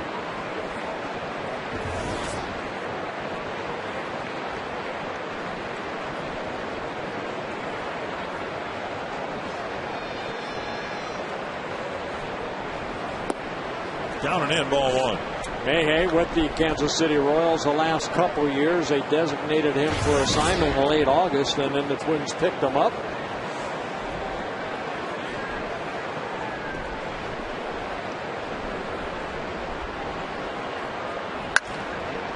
The mound, and Tolbert is able to knock it down, and that's all.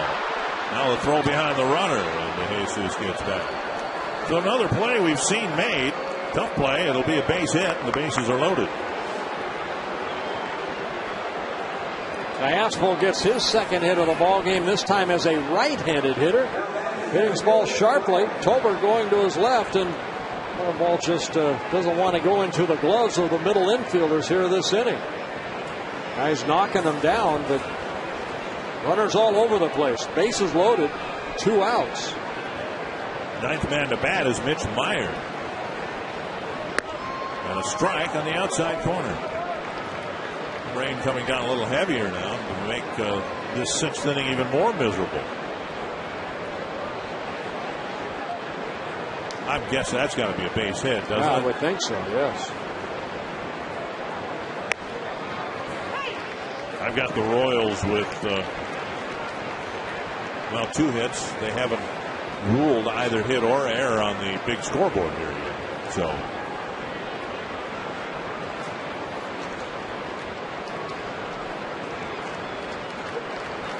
2 strikes and a nice block by Mauer. It's 1-2.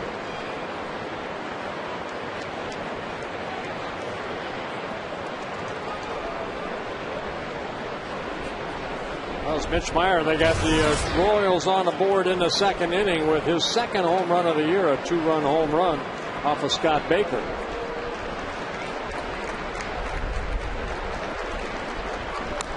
And tap foul. And they give Tolbert an error on that play. Wow, okay. That's his first error. So a lot of firsts going on here. Well, we played 6 weeks with 3 errors or something like that. We've had 3 of them here in the 6th inning.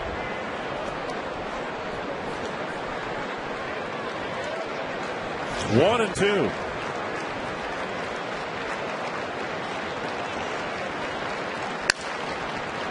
And Punto comes in. And finally, the end of the inning. Bad inning for the Twins and a good inning for the Royals as they score 3 more. And the Twins will have the 3, 4, and 5 hitters due up.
A 2-run home run off of Scott Baker. And Wilson Betemet, the next hitter.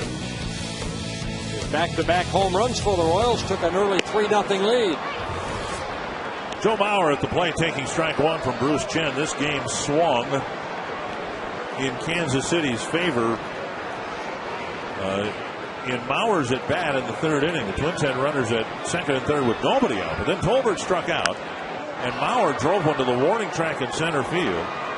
And first Denard Span and then Nick Punto each made base running mistakes on the play. And the Twins ended up getting nothing. And the game has gone south ever since. At the time, the Royals had a 3-0 lead. I think everyone thought the Twins would jump back into the game with that great scoring opportunity in the 3rd. Now Mauer strikes out, leading off the 6th. Boy, great changeup right there, and Bruce Chen gets his 6th strikeout. Our AT&T trivia question with Justin Morneau threatening to lead the league in extra base hits. I said Mr. Puckett. Any other guesses from you? I'm going to say Tony Oliva. I mean, he's a guy that hits some balls hard. He's over for size. Who was a teammate of Tony Oliva? Yes, he was.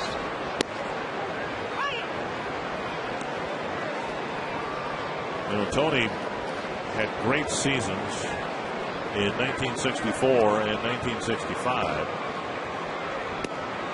winning a batting championship in each of his first 2 years.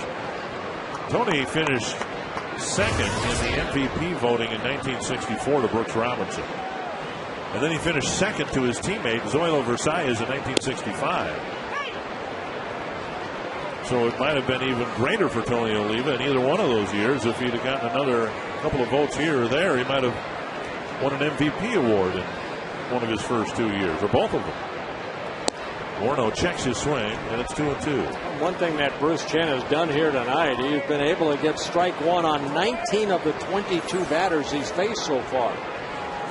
Here he's ahead in the count, trying to get Justin to swing at a pitch down. And Morneau hooks it foul. So Chen has done a good job of attacking early and getting ahead.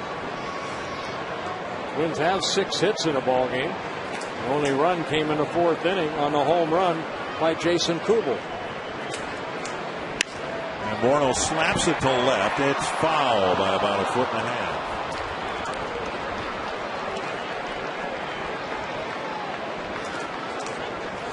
Well, Justin getting a pitch away, and this is how you hit over 300. I mean, Justin just takes that ball, and the ball just slices foul a little bit.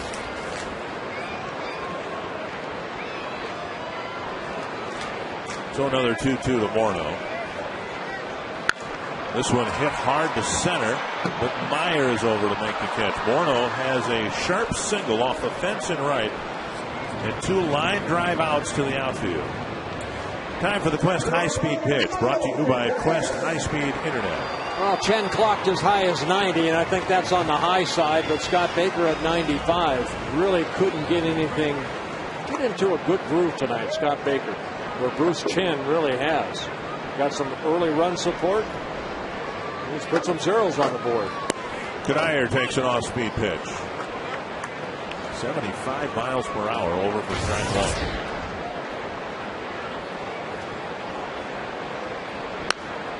Now back, you look at Chen and where his pitches register on the radar gun, his control, and the way that he's kept this Twins lineup in check. Reminds you a little bit of Jamie Moyer. Yeah. And Dallas Braden, we saw him in Oakland, same thing. One hop skipper hit well, and Morneau and Kadair each hit the ball hard in the 6th, but Chen has a 1-2-3 inning.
Start here.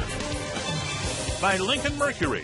Visit your local Lincoln Mercury dealer or go to experiencelm.com. And by AT&T. Find out what's possible with the nation's fastest 3G network. AT&T. Rethink possible. Not the prettiest line score we've seen this year. 8-10-0 for Kansas City. 1-6-3 for the Minnesota Twins. Ron Mayhay delivers strike one to Wilson Betterman. And Mayhay will have the same chore that Jesse Crane had to start the sixth. Mayhay in the seventh will face the bottom three hitters for Kansas City, starting with Betterman, Getz, and then Betancourt. Yeah, Betterman, like Cayaspo, a switch hitter. Now is a right-handed hitter.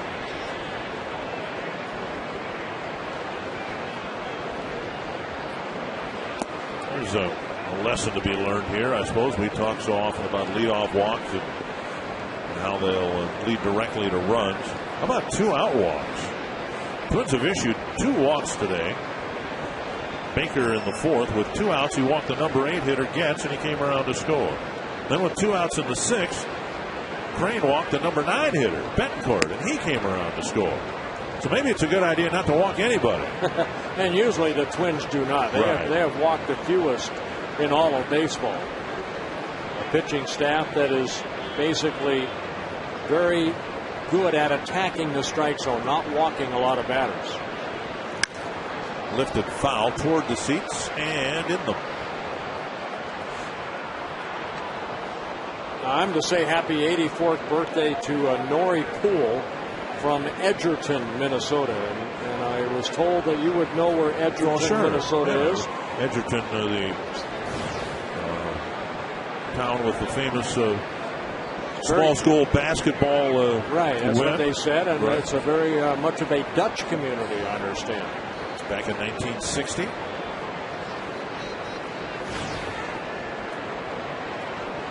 Down in the southwest part of the state, not too far from Pipestone, where we have one of our Explore Minnesota segments, our Mountain Dew game summary. Well, it's about home runs, and let's go for the Kansas City Royals. Mitch Meyer, a two-run home run in the second, followed by Wilson Betterman.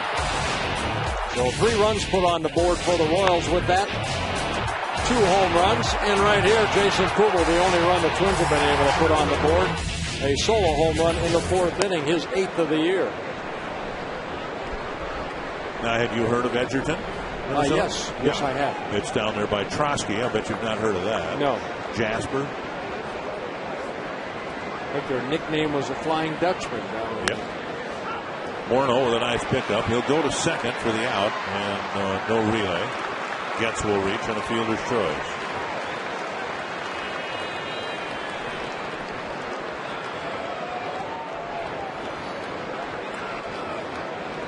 So 1 down, 1 on, and Betancourt will come to the plate.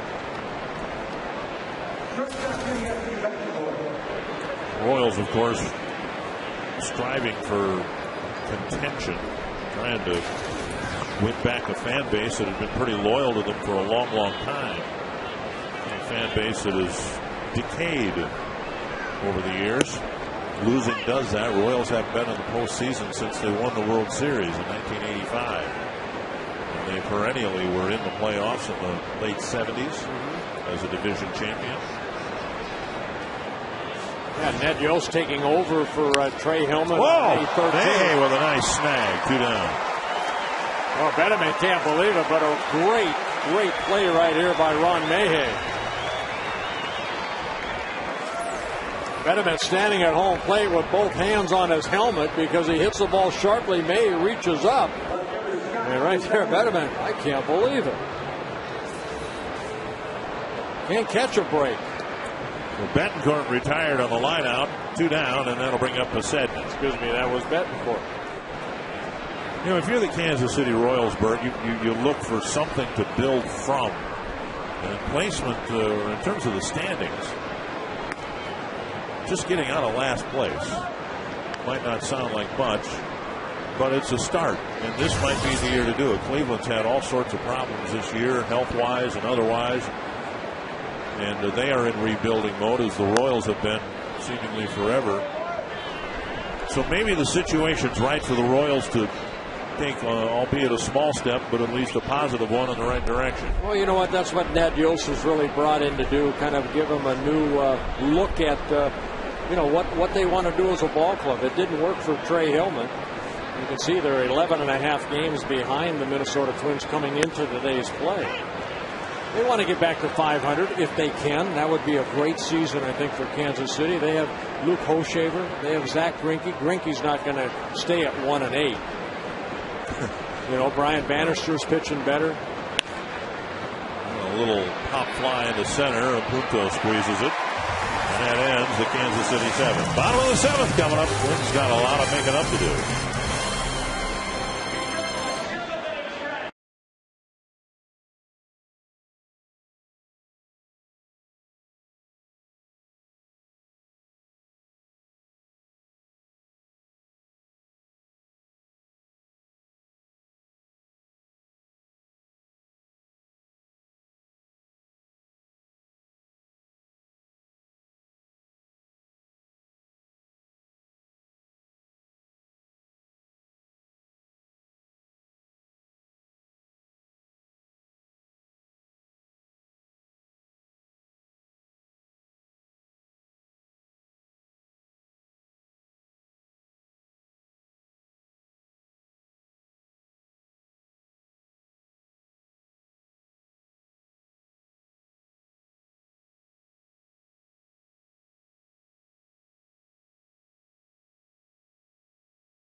I'm loving it.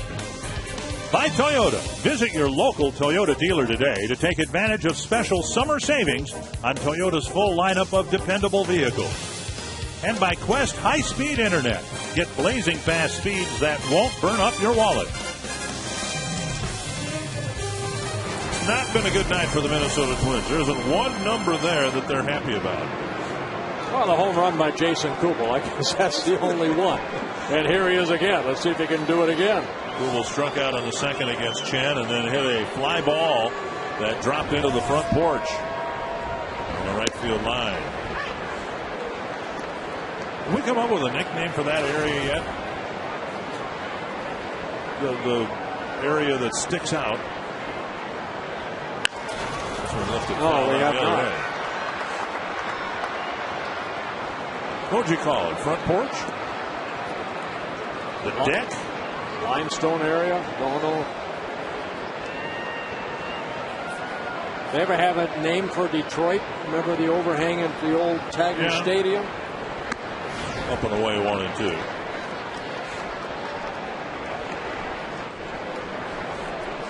You know what we need? Well, that's the sign. Good sign right there by Bruce Chen.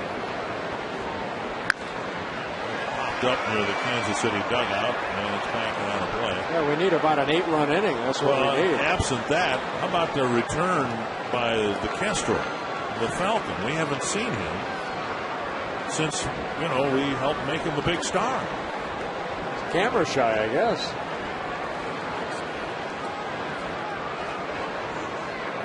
Flew away. 1-2 to Kubel. Takes up high 2-2. Now, we did see the squirrel here earlier today. The squirrel that ran on the field in the last homestand was seen here climbing around the scoreboard in right field. And Chen strikes out Kubel. And strikeout number 7 for Bruce Chen. In 2 weekends, Target Field will host all 3 Minnesota High School Baseball Championships in one memorable day. The Prep Championship Series begins at noon with the Class A title game, and you can be part of this historic day. Tickets will be available for purchase at the Target Field box offices on Saturday, June 18th. And for more information, visit MSHSL, as in Minnesota State High School League.org. Delman Young's hit the ball hard twice. And now he chops it to third. Fielded by Callaspo. Safe at first, so Young hustles down the line, and Benevent winces like he might have gotten stepped up. Oh, good hustle right there by Delman Young, picking up his second hit of the ball game. Ball that hit sharply, but right down that third baseline. Iaspo on the run. The little short hop by Betterman. And Delman beats it out. Just barely. Good call. Good, very good call by Marty Foster, first base umpire. Danny Valencia's had a tough night against Bruce Chen, striking out in the second, fouling out on the first pitch he saw in the fourth. You know, those 3 errors that the Twins made in the 6th inning, found out the last time the Twins have made 3 errors in an inning, you have to go back to 2003. And that one dumped over the first baseman, and that'll drop safely in right field. Young decides to go to third, and DeJesus just fires it into second. So Valencia flares a base hit, and the Twins have something started with 1 away in the 7th. I said earlier, Bob McClure and Ned Yost would like to get 6 good innings out of Chen. Well, he's out here for the 7th. That inside-out swing by Valencia.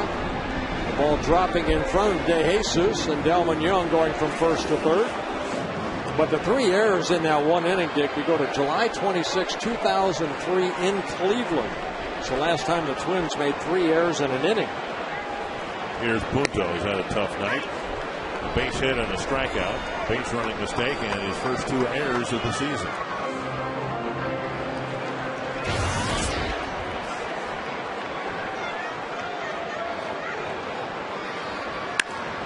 And a base hit. So 3 straight hits from the bottom 3 hitters. That's going to run all the way toward the gap. Valencia checks in at third. Punto at second. Hey, we got something here. A run and 2 men in scoring position with the top of the order up. I said earlier, all we need is an 8-run inning. Well, Nick Punto getting a ball down and lining it in the left center field. He picks up an RBI as Young scores his 2nd run for the Twins. And Punto hustles in the second with his 13th run driven in on a 2nd hit of the ball game. Setting with a nice sliding stop of the ball deep in the gap, keeping Valencia at third. Here comes Span, who got hits his first 2 times up. And Bob McClure is going to come to the mound. A side note, we talked about Chen and compared him favorably to Jamie Moyer. This week the Twins drafted with Robinson Tejeda warming up in the Kansas City pen. They drafted Jamie Moyer's son, a shortstop, an 18-year-old kid.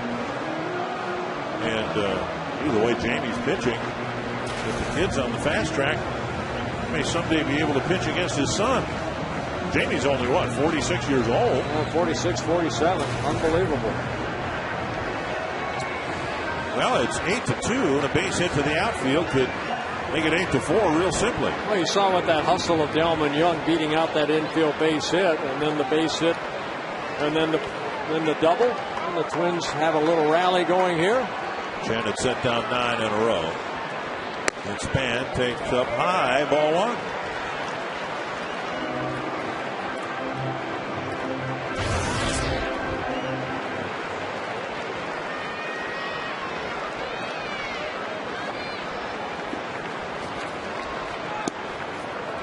Drops down a little sidearm, as he's done a number of times tonight, to deliver a strike. 1-1. That ball 1 to Denard Span. That was a string of 15 straight. He had retired or thrown first pitch strikes 2. Wow. 15 straight strike ones. And he didn't miss by much. Very high, 2-1. Well, Chen in his last start, only his 3rd start of this season for the Kansas City Royals, a win over the Detroit Tigers. He went 5 innings through 91 pitches. Right now, this will be his 99th pitch of the ball game. Up the middle between the umpire's legs, and there'll be no play. Span with an infield hit. A run batted in, and 4 straight hits with 1 out here in the 7th.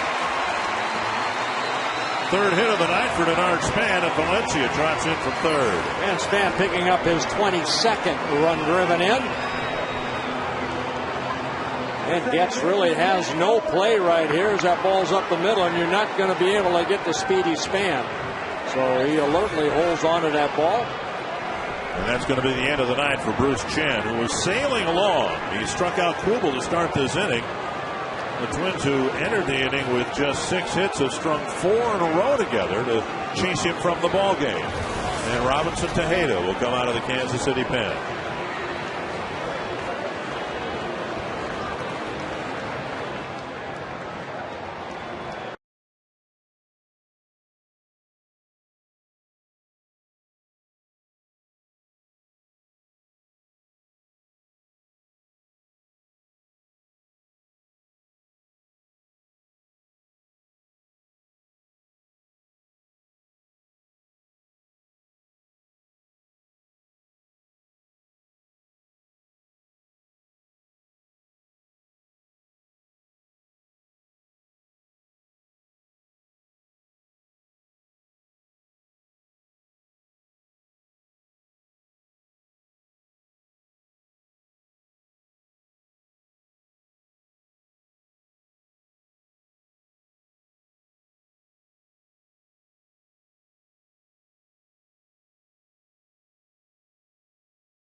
There's a couple caroms in today's ball game that he had actually played perfectly.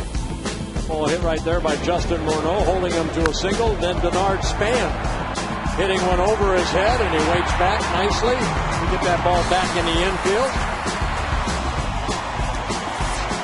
Well, the Twins hope to keep the comeback coming here, and if they're going to do that, they'll have to do it against a guy who's been, after a very rough April, one of the best relief pitchers in the American League. Robinson Tejeda coming in, making his 25th relief appearance. 18 walks and 28 strikeouts. Matt Tolbert will come up. Tejeda had a miserable April, and since then he's just about been perfect. And Tolbert takes ball 1. Tolbert is 0 for 3. Bounced into a double play in the first, struck out in the third, and then hit a pop-up to short in the 5th. Tejeda with a good fastball, a split finger, and a slider. Bouncer right side, it's through for a hit. Pinto scores, Span to third. 5 straight hits, and the Twins have jumped back into the game. They've got the tying run in the on-deck circle. I said the Twins need an 8-run inning. And they're almost there. Tolbert pulling this ball. Pass gets into right field. Pinto scores the 3rd run of the inning. Tolbert picks up his 5th RBI on his first hit. And Denard Span hustles over to 3rd. And what may play out here is something we discussed last night. Ned Yost twice last night and the night before used his only left-handed reliever, Dusty Hughes, in games where the Royals were way behind, to the point where we don't think Hughes is available in this game, and now the Twins have Mauer and Morneau, and suddenly the game is on the line. Down and in, ball 1. It's not Mauer, but it is Morneau in the on-deck circle who represents the tying run. And Ned Yost doesn't have a lefty to go to.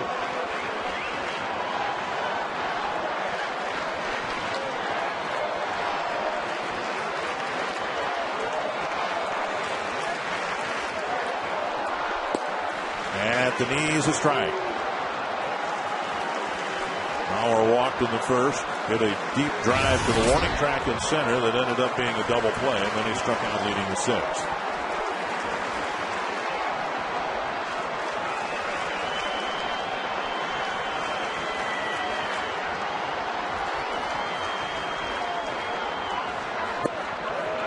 2-1.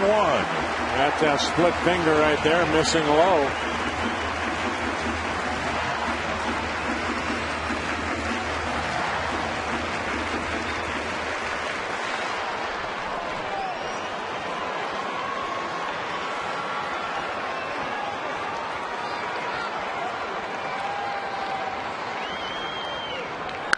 Ripped to right. Span scores. Tolbert going to third. 6 straight hits here in the 7th inning.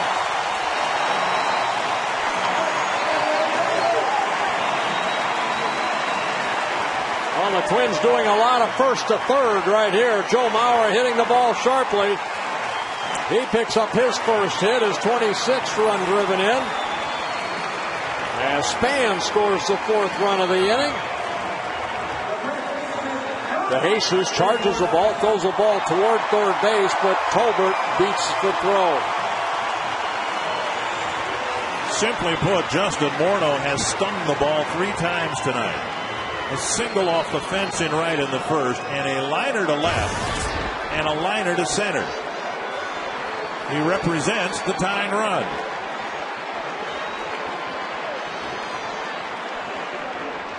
A high fly to center. Tolbert setting up for a tag. He'll come in. Mauer comes halfway to second. Finally the second out, but it's a productive out, and the Twins have put together a 5 spot so far here in the 7th. You never give up, and that's what these Twins are all about right here. They got back into this ball game and now only down by 2 runs. Morneau picking up an RBI, his 42nd of the year, scoring Tolbert. Here's Kadire, and of course he represents the tying run.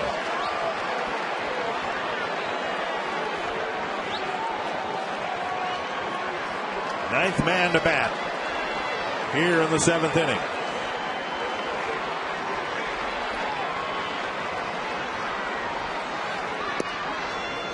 And a strike on the inside corner. Well, Tejeda trying to keep that ball down, and he does. Fastball entered half of the plate. He has not given up a home run yet this year. Just off the plate, Kadire has faced Tejeda 5 times. He has 1 hit, and it was a home run.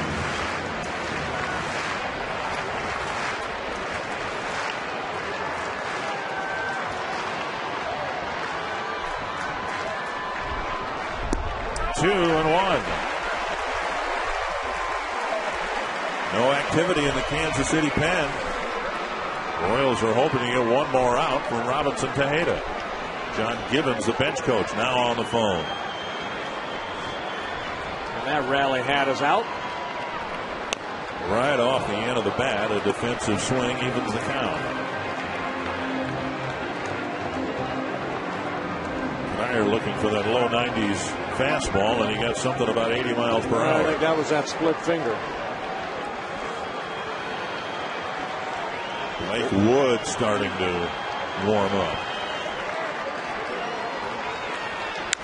Little pop-up, short center field, and the second baseman squeezes it. Twins jump back in the game, 6 straight hits. It's a 5-run 7th, and now a 2-run Kansas City lead.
held tonight on a special 1-hour edition of Quest Twins Live. We'll show you how Justin Morneau is not only an all-star on the field, but off as well.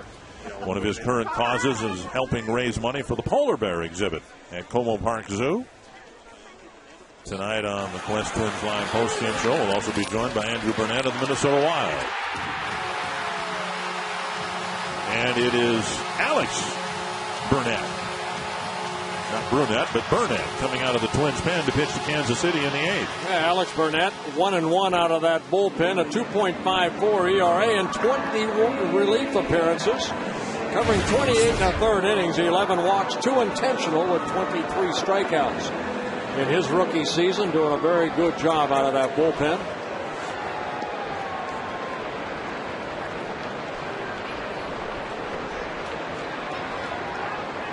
So it'll be Kendall, DeJesus, and Guillen. Boy, if Burnett can retire the side in order, get the Twins off the field quickly. I would imagine after batting around in the 7th, the guys would love to run right quickly to the bat rack again in the 8th inning.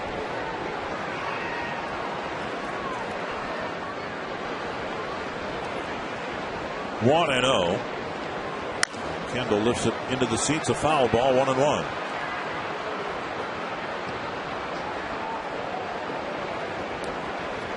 Jason Kubel will lead off the bottom of the 8th. He led off the 7th with a strikeout, but he's homered tonight.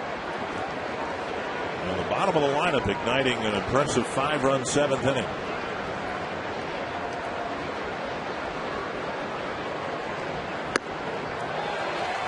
Awkward swing by Kendall, and it's 1-2.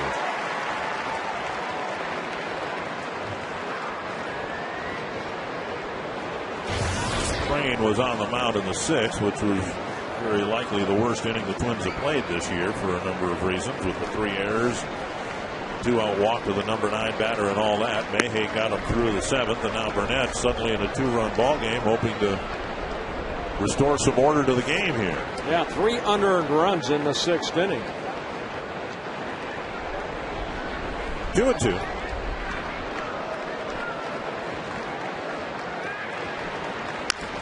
And that's to left center field, and Delman Young has it measured 1 away.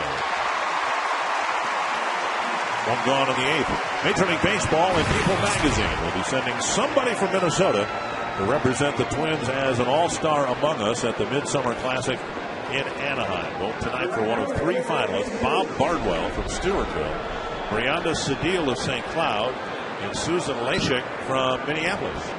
Check out the finalists' bios and vote at peopleallstars.com, and the voting will continue until the 20th of this month.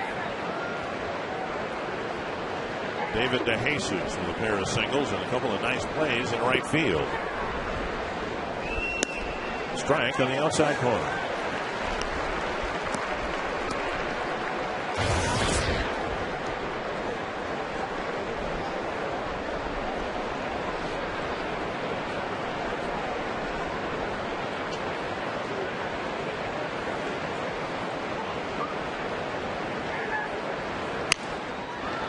Squirted foul, 2 strikes.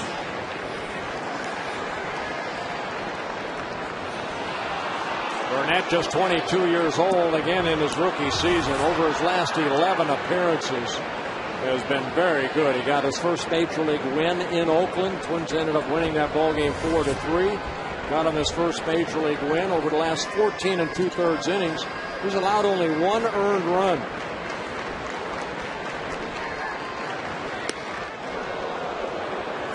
That on an 0-2 pitch, he came in hard to DeJesus. He's straight over the top. Good fastball. Tried to keep it inside. Mauer sitting inside, and that ball way inside. If that hitter move his feet. Twins have been burned by some 0-2 pitches. Yes, they have. Myers' 2-run home run. And McGeehan's RBI single, I think, in the 6th inning was on an 0-2 pitch. And now 2-2.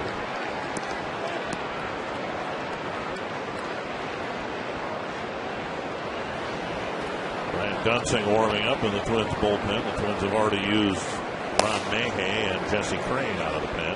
And now Burnett.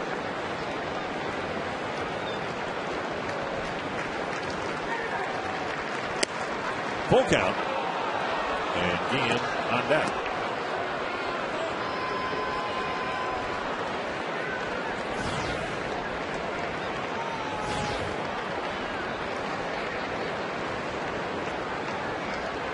The rain that was making the sixth inning even more miserable for the players and the fans has stopped, at least for the most part. Bouncer to third. Valencia over to Morneau. And again, the game may have turned in the third inning. The Twins had runners at second and third with nobody out. Then there was one out, and then Mauer hit the stuffing out of the ball. Yeah, a little vapor lock by Denard Span. Joe Mauer hitting it. I mean, Mitch Meyer making a great catch, and then Span, has to retouch third base, which he did not. He was forced out at second base. And at least I found out, if Nick Punto hustles all the way home, that run scores. Well, the Twins are 2 runs down. They're trying to overcome that and a lot more. And the ball game that once saw them down by 7 runs.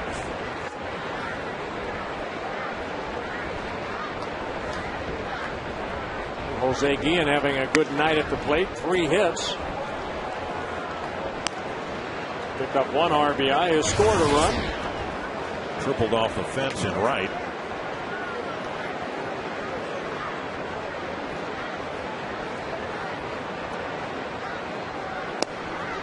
And now 3-0 with Teoscar on deck.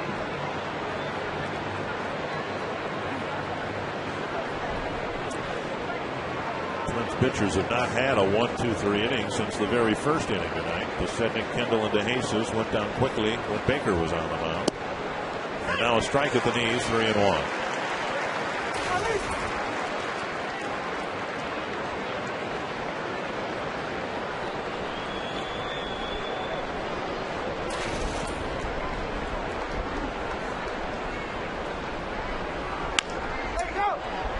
Two.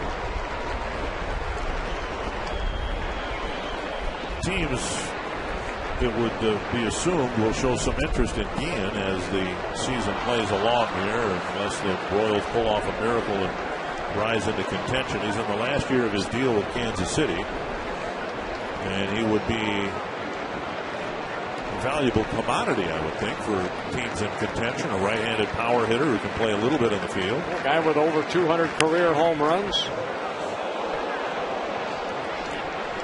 Was hurt a lot last year.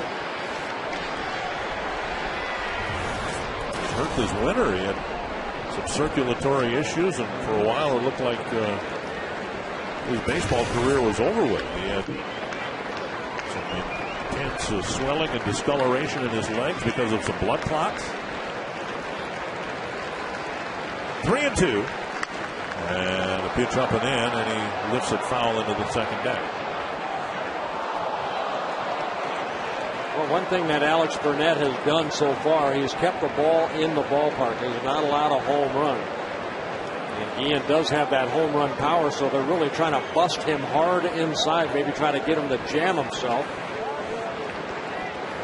You gotta like that, don't you? I mean, a 22-year-old kid who's up in the major leagues for the first time, and he pitches hard inside. Now we're sitting again inside. Scalded, foul. And that ball's in far enough where Guillen can only pull the ball.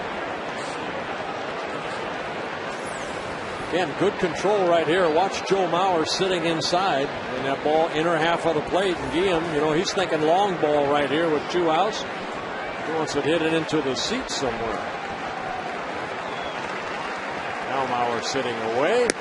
And he shaves the corner with a breaking pitch. Masterful pitching. A rookie pitcher against a veteran hitter, and he strikes him out to end the inning.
big ball game.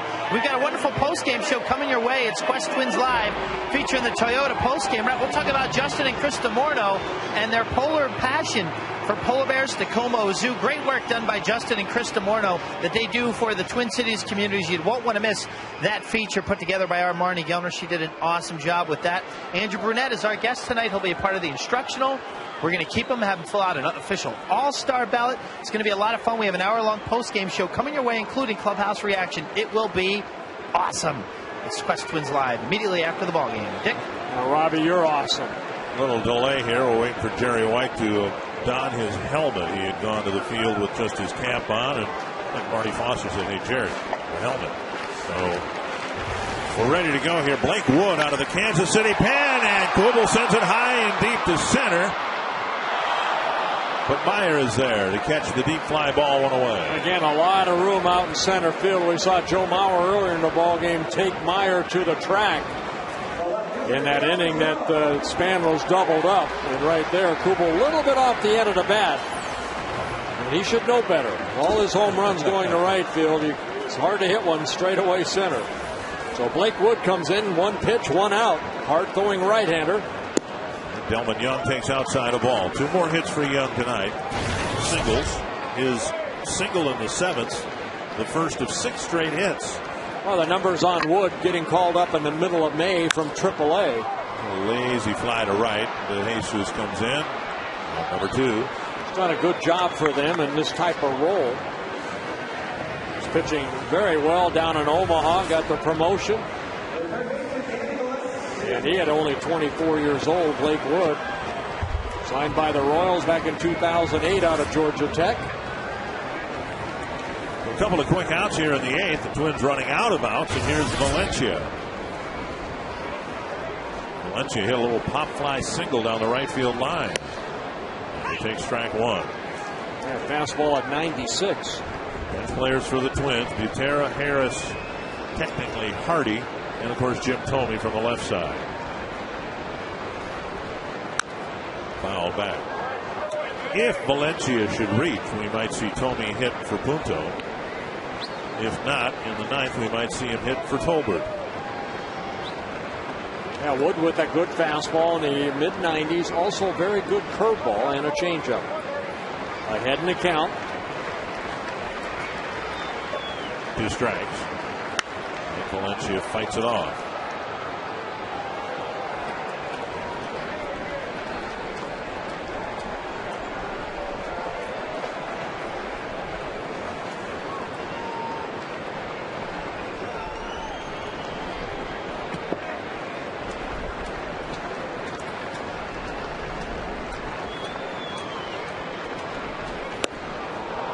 Wood comes out of the pen and cuts through the Twins lineup in the 8th inning, getting Kubel, Young, and Valencia. It is 8-6, and now it's time for the Twins territory weekend weather forecast, brought to you by Gander Mountain.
Welcome back to Target Field. The Twins trying to come back from this 8-1 deficit. They scored 5 runs in the bottom of the 7th to make it an 8-6 ball game.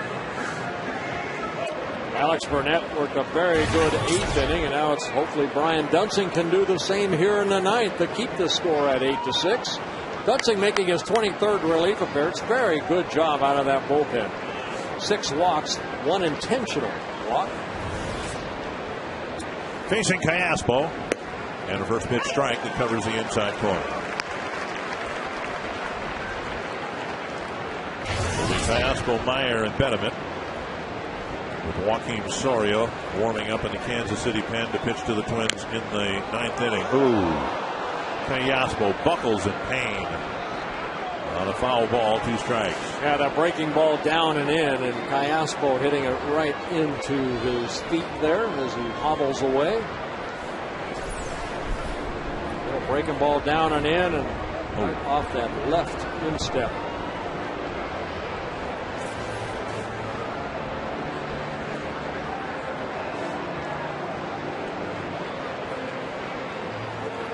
Cayaspo trying to limp it off. And getting no sympathy from his dugout. Nobody coming out to check on him. Not much you can do. They took that freeze away, so you can't do that anymore. Why did they do that? They used that for about 25 years, didn't they? And the trainer right there saying he's okay. Already packed it away. And going back to sit down. You ever have that stuff sprayed on you? Yes, I did. Line drives off my shin. Like that. But my shin got in the way. Nice play by Dunsing right there. Cayaspo hobbles his way to first, 1 away. Time now for the Coors Light Cold Hard Blast. Puck came off the bat of Jason Kubel in the 4th inning. His 8th home run of the year. First run put on the board off of Bruce Chin in the 4th inning.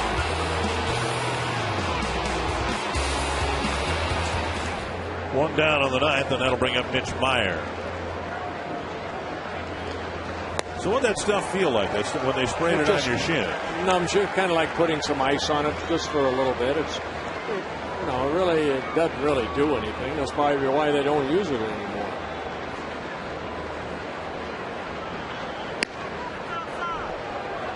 One and one. Kind of like dry ice, you know. You get dry ice and you see the. Just kind of like that. Numbs it for a little bit. And when you get back to the dugout, you put ice on it. Then you limp around, like Cayaspo's going to. Would there even be a market for dry ice if it weren't for rock concerts?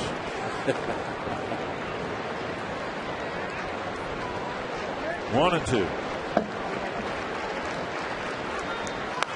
It'll pop up, and Mauer might have a play. Did he catch that? Oh, well played, Mauer. He went around the screen to catch it. Not a lot of room behind home plate. Joe Mauer kind of looking, saying, okay, I'll go around the screen and make a fantastic catch.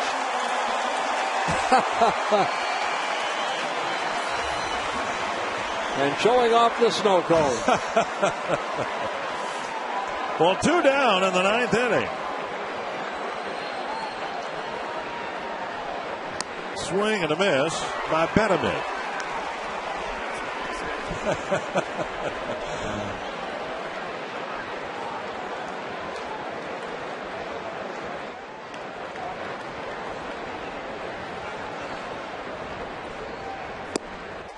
And a swinging strike, 0-2.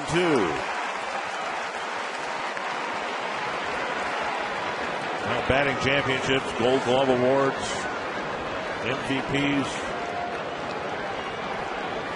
27 years old. 1-2.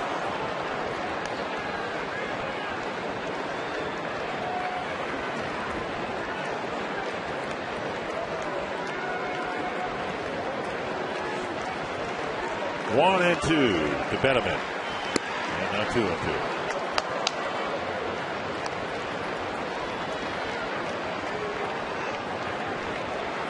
There's Soria. He'll pitch to the Twins in the bottom of the ninth.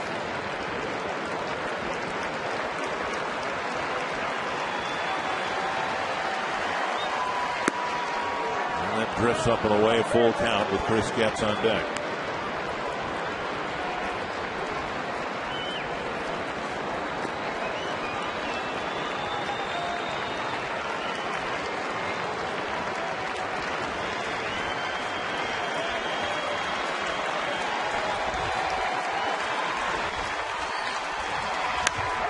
Driven foul.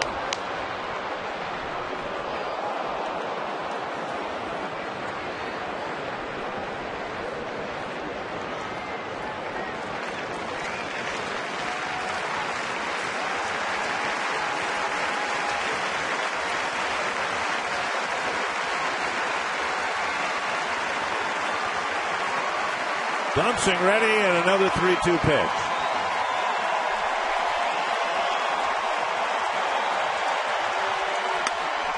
Foul.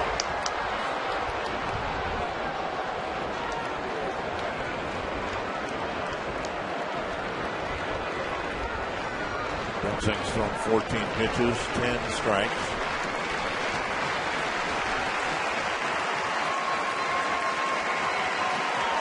Burnett had a 1-2-3-8. Now Dunsing trying to put together a 1-2-3-9. Driven to left center. Delman Young chasing it. That ball is gone. A home run for Betterman, his second of the game. And the Royals get a big 9th run to lead by 3. Right, hit the first one as a left-handed hitter. This one as a right-handed hitter. Betterman showing off some power, just getting called up last Sunday from Omaha. Fastball. And it's a line drive home run in the seats over the 377 mark. So it's 9-6. And here's Chris Getz. Breaking ball, clips the corner. So credit Betterman with a great at bat. Some foul balls. He worked the count full. Ended up finding something from Dunsing that he could drive. Ooh, right over the cap of Dunsing and into center field. The Royals have done most of their damaging most of their damaging hitting with 2 outs in an inning. And Ron Gardenhire is going to have to go one man deeper into his bullpen. Matt Guerrero warming up, and he'll come in here with Betterman and Getz delivering a couple of big 2-out hits in the ninth.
Jimmy John deliveries of the game. Yeah, one is a left-handed hitter, and then one is a right-handed hitter. First time in his career he's ever done that. Hit a home run from both sides of the plate in the same game.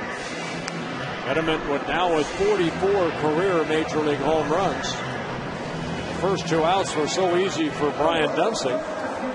Betterman with a home run, and then Getz with the base hit. Brings in Matt Guerrero to try to hopefully get this last out here. And hopefully the Twins can put a good rally together in the bottom of the ninth. Dunsing just the second home run he's given up this year. And with Getz at first, Betancourt comes to the plate, facing Matt Guerrero.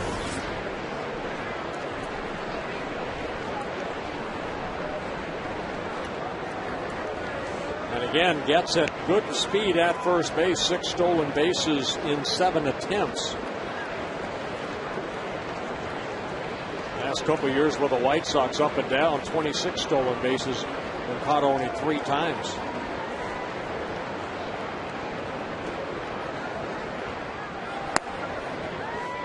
One and 0.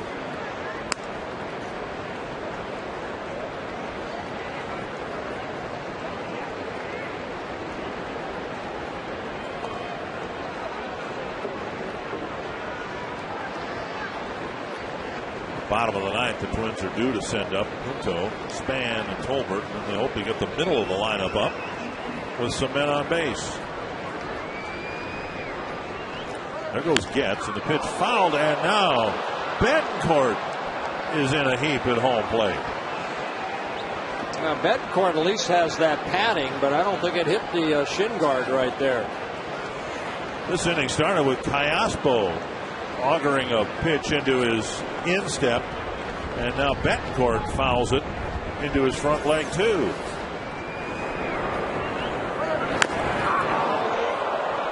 He tipped over. Oh, right off that foot.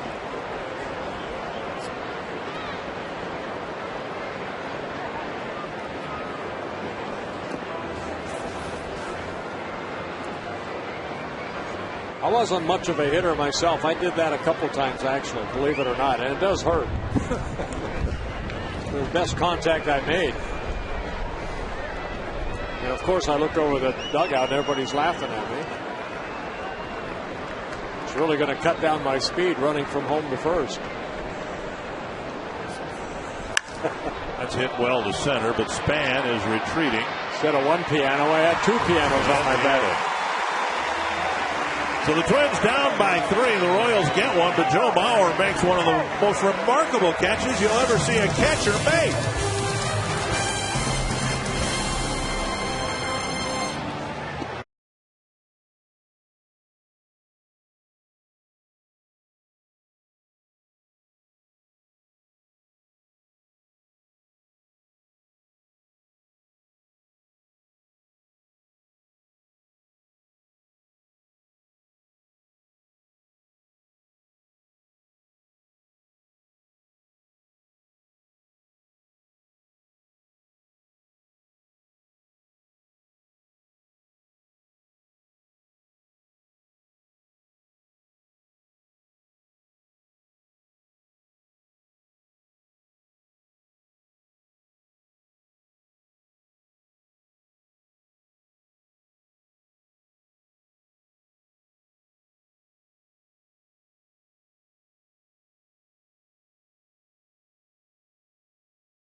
Butler was just 2 for 25 lifetime against Scott Baker, the starter for the Twins. So Wilson Betterman getting an opportunity to play some first base, and he made the most out of it.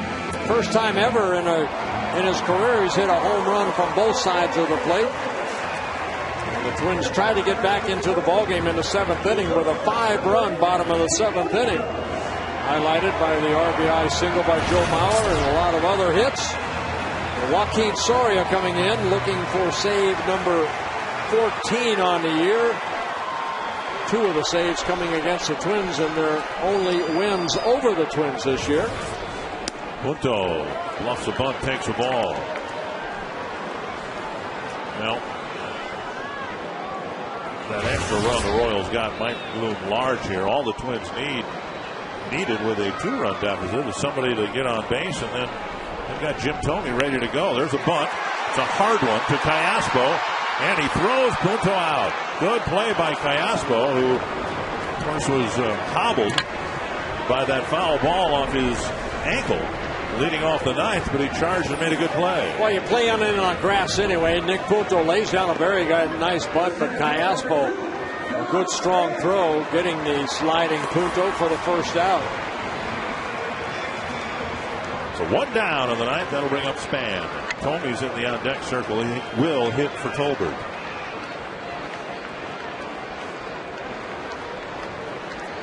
Span's had a good night at the plate, not so much on the bases, but he's got 3 hits, an RBI, and a run scored.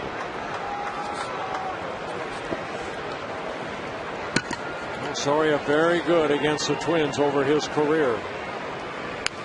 Foul back, 2 strikes. He's a guy that comes in and throws strikes. 21 2/3 innings. Only 6 walks, 1 intentional, with 29 strikeouts for Soria.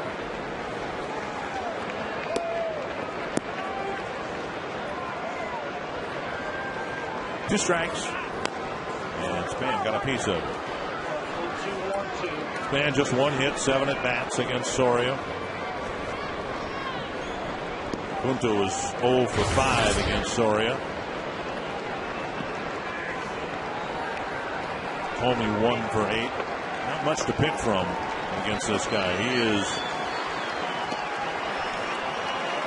a less proven in October and less publicized version of Mariano Rivera. I mean, I think this guy is that good, and you look at the numbers, not in terms of his pitching arsenal or anything, but he just gets it done. Yeah, he really does. 2 years ago, 42 saves. Last year, only 30 because he had some shoulder soreness.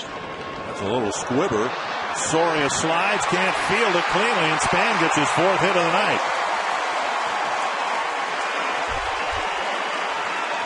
So a little squibber, and Soria tried to slide, field, and throw in one motion, and he got 2 of those done. Right off the end of the bat, a lot of spin on this ball right here. Soria goes to pick it up and then just can't pick it up, but decides, you know what?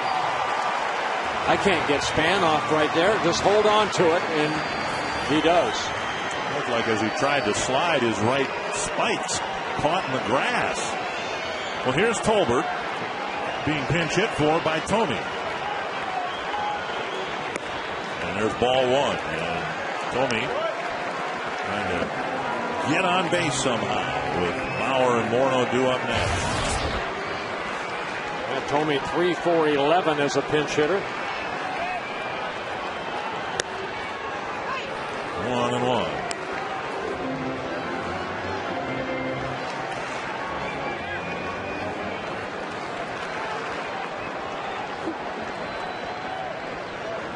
This is where that extra run Kansas City got is so critical for them. 2-1. Imagine, with the fans pretty much intently watching, but imagine the buzz in this ballpark if Thome came up here with the Twins down by just 2. Fans would be standing and roaring. Inside, 3-1. Well, one thing Thome's always had, a very good eye at the plate with all that power. 2 of his 5 home runs have come against the Royals this year.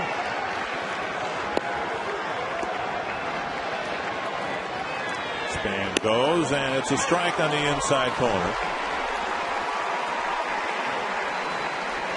I would imagine defensive indifference the ruling here. I believe that's what they said.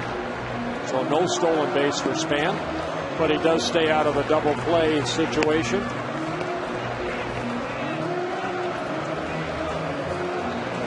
...98 at bats, 28 strikeouts, 22 walks. And he's up there now with a full count against Soria.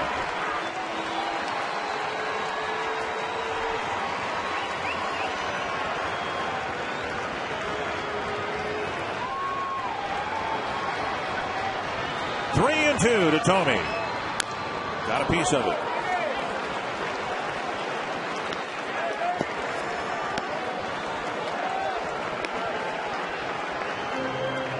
Twins have made 22 pinch hitting appearances, 22 plate appearances as pinch hitters, and Tony has half of them.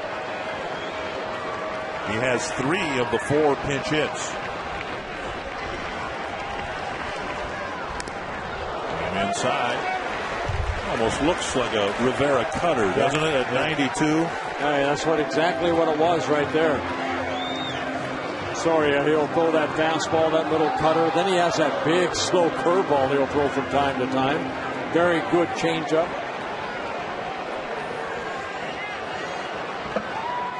Another 3-2 to Tony. Called, third strike. As he hits the corner for out number 2. A guy that can pick up some strikeouts because of that control. Perfect pitch. Down and away.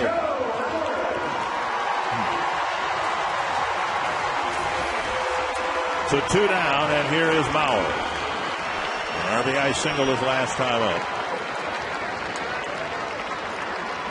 Trying to keep the game alive and get the game to Justin Morneau in the on-deck circle.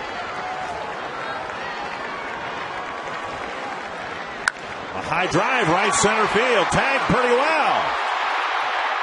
Off the wall, Span scores, Mauer to second, and here comes Morneau representing the tying run. And boy, a little bit of a slump of the shoulders because Mauer absolutely creamed that ball and hit it where I don't think anybody's hit a home run yet. The deep center, right center. Boy, he jumped on this first pitch right here and hit the heck out of it. But here at Target Field, we've seen it's hard to hit it out straight away center. And the ball off the scoreboard. Meyer getting it back in, but Joe Mauer with his second hit of the ball game, his 18th double, driving in a second run. And here is Morneau representing the tying run. Snaps his bat, it'll fall for a hit.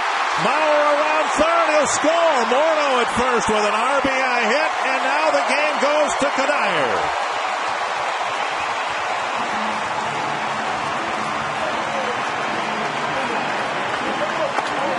Three hits and 2 runs against Soria.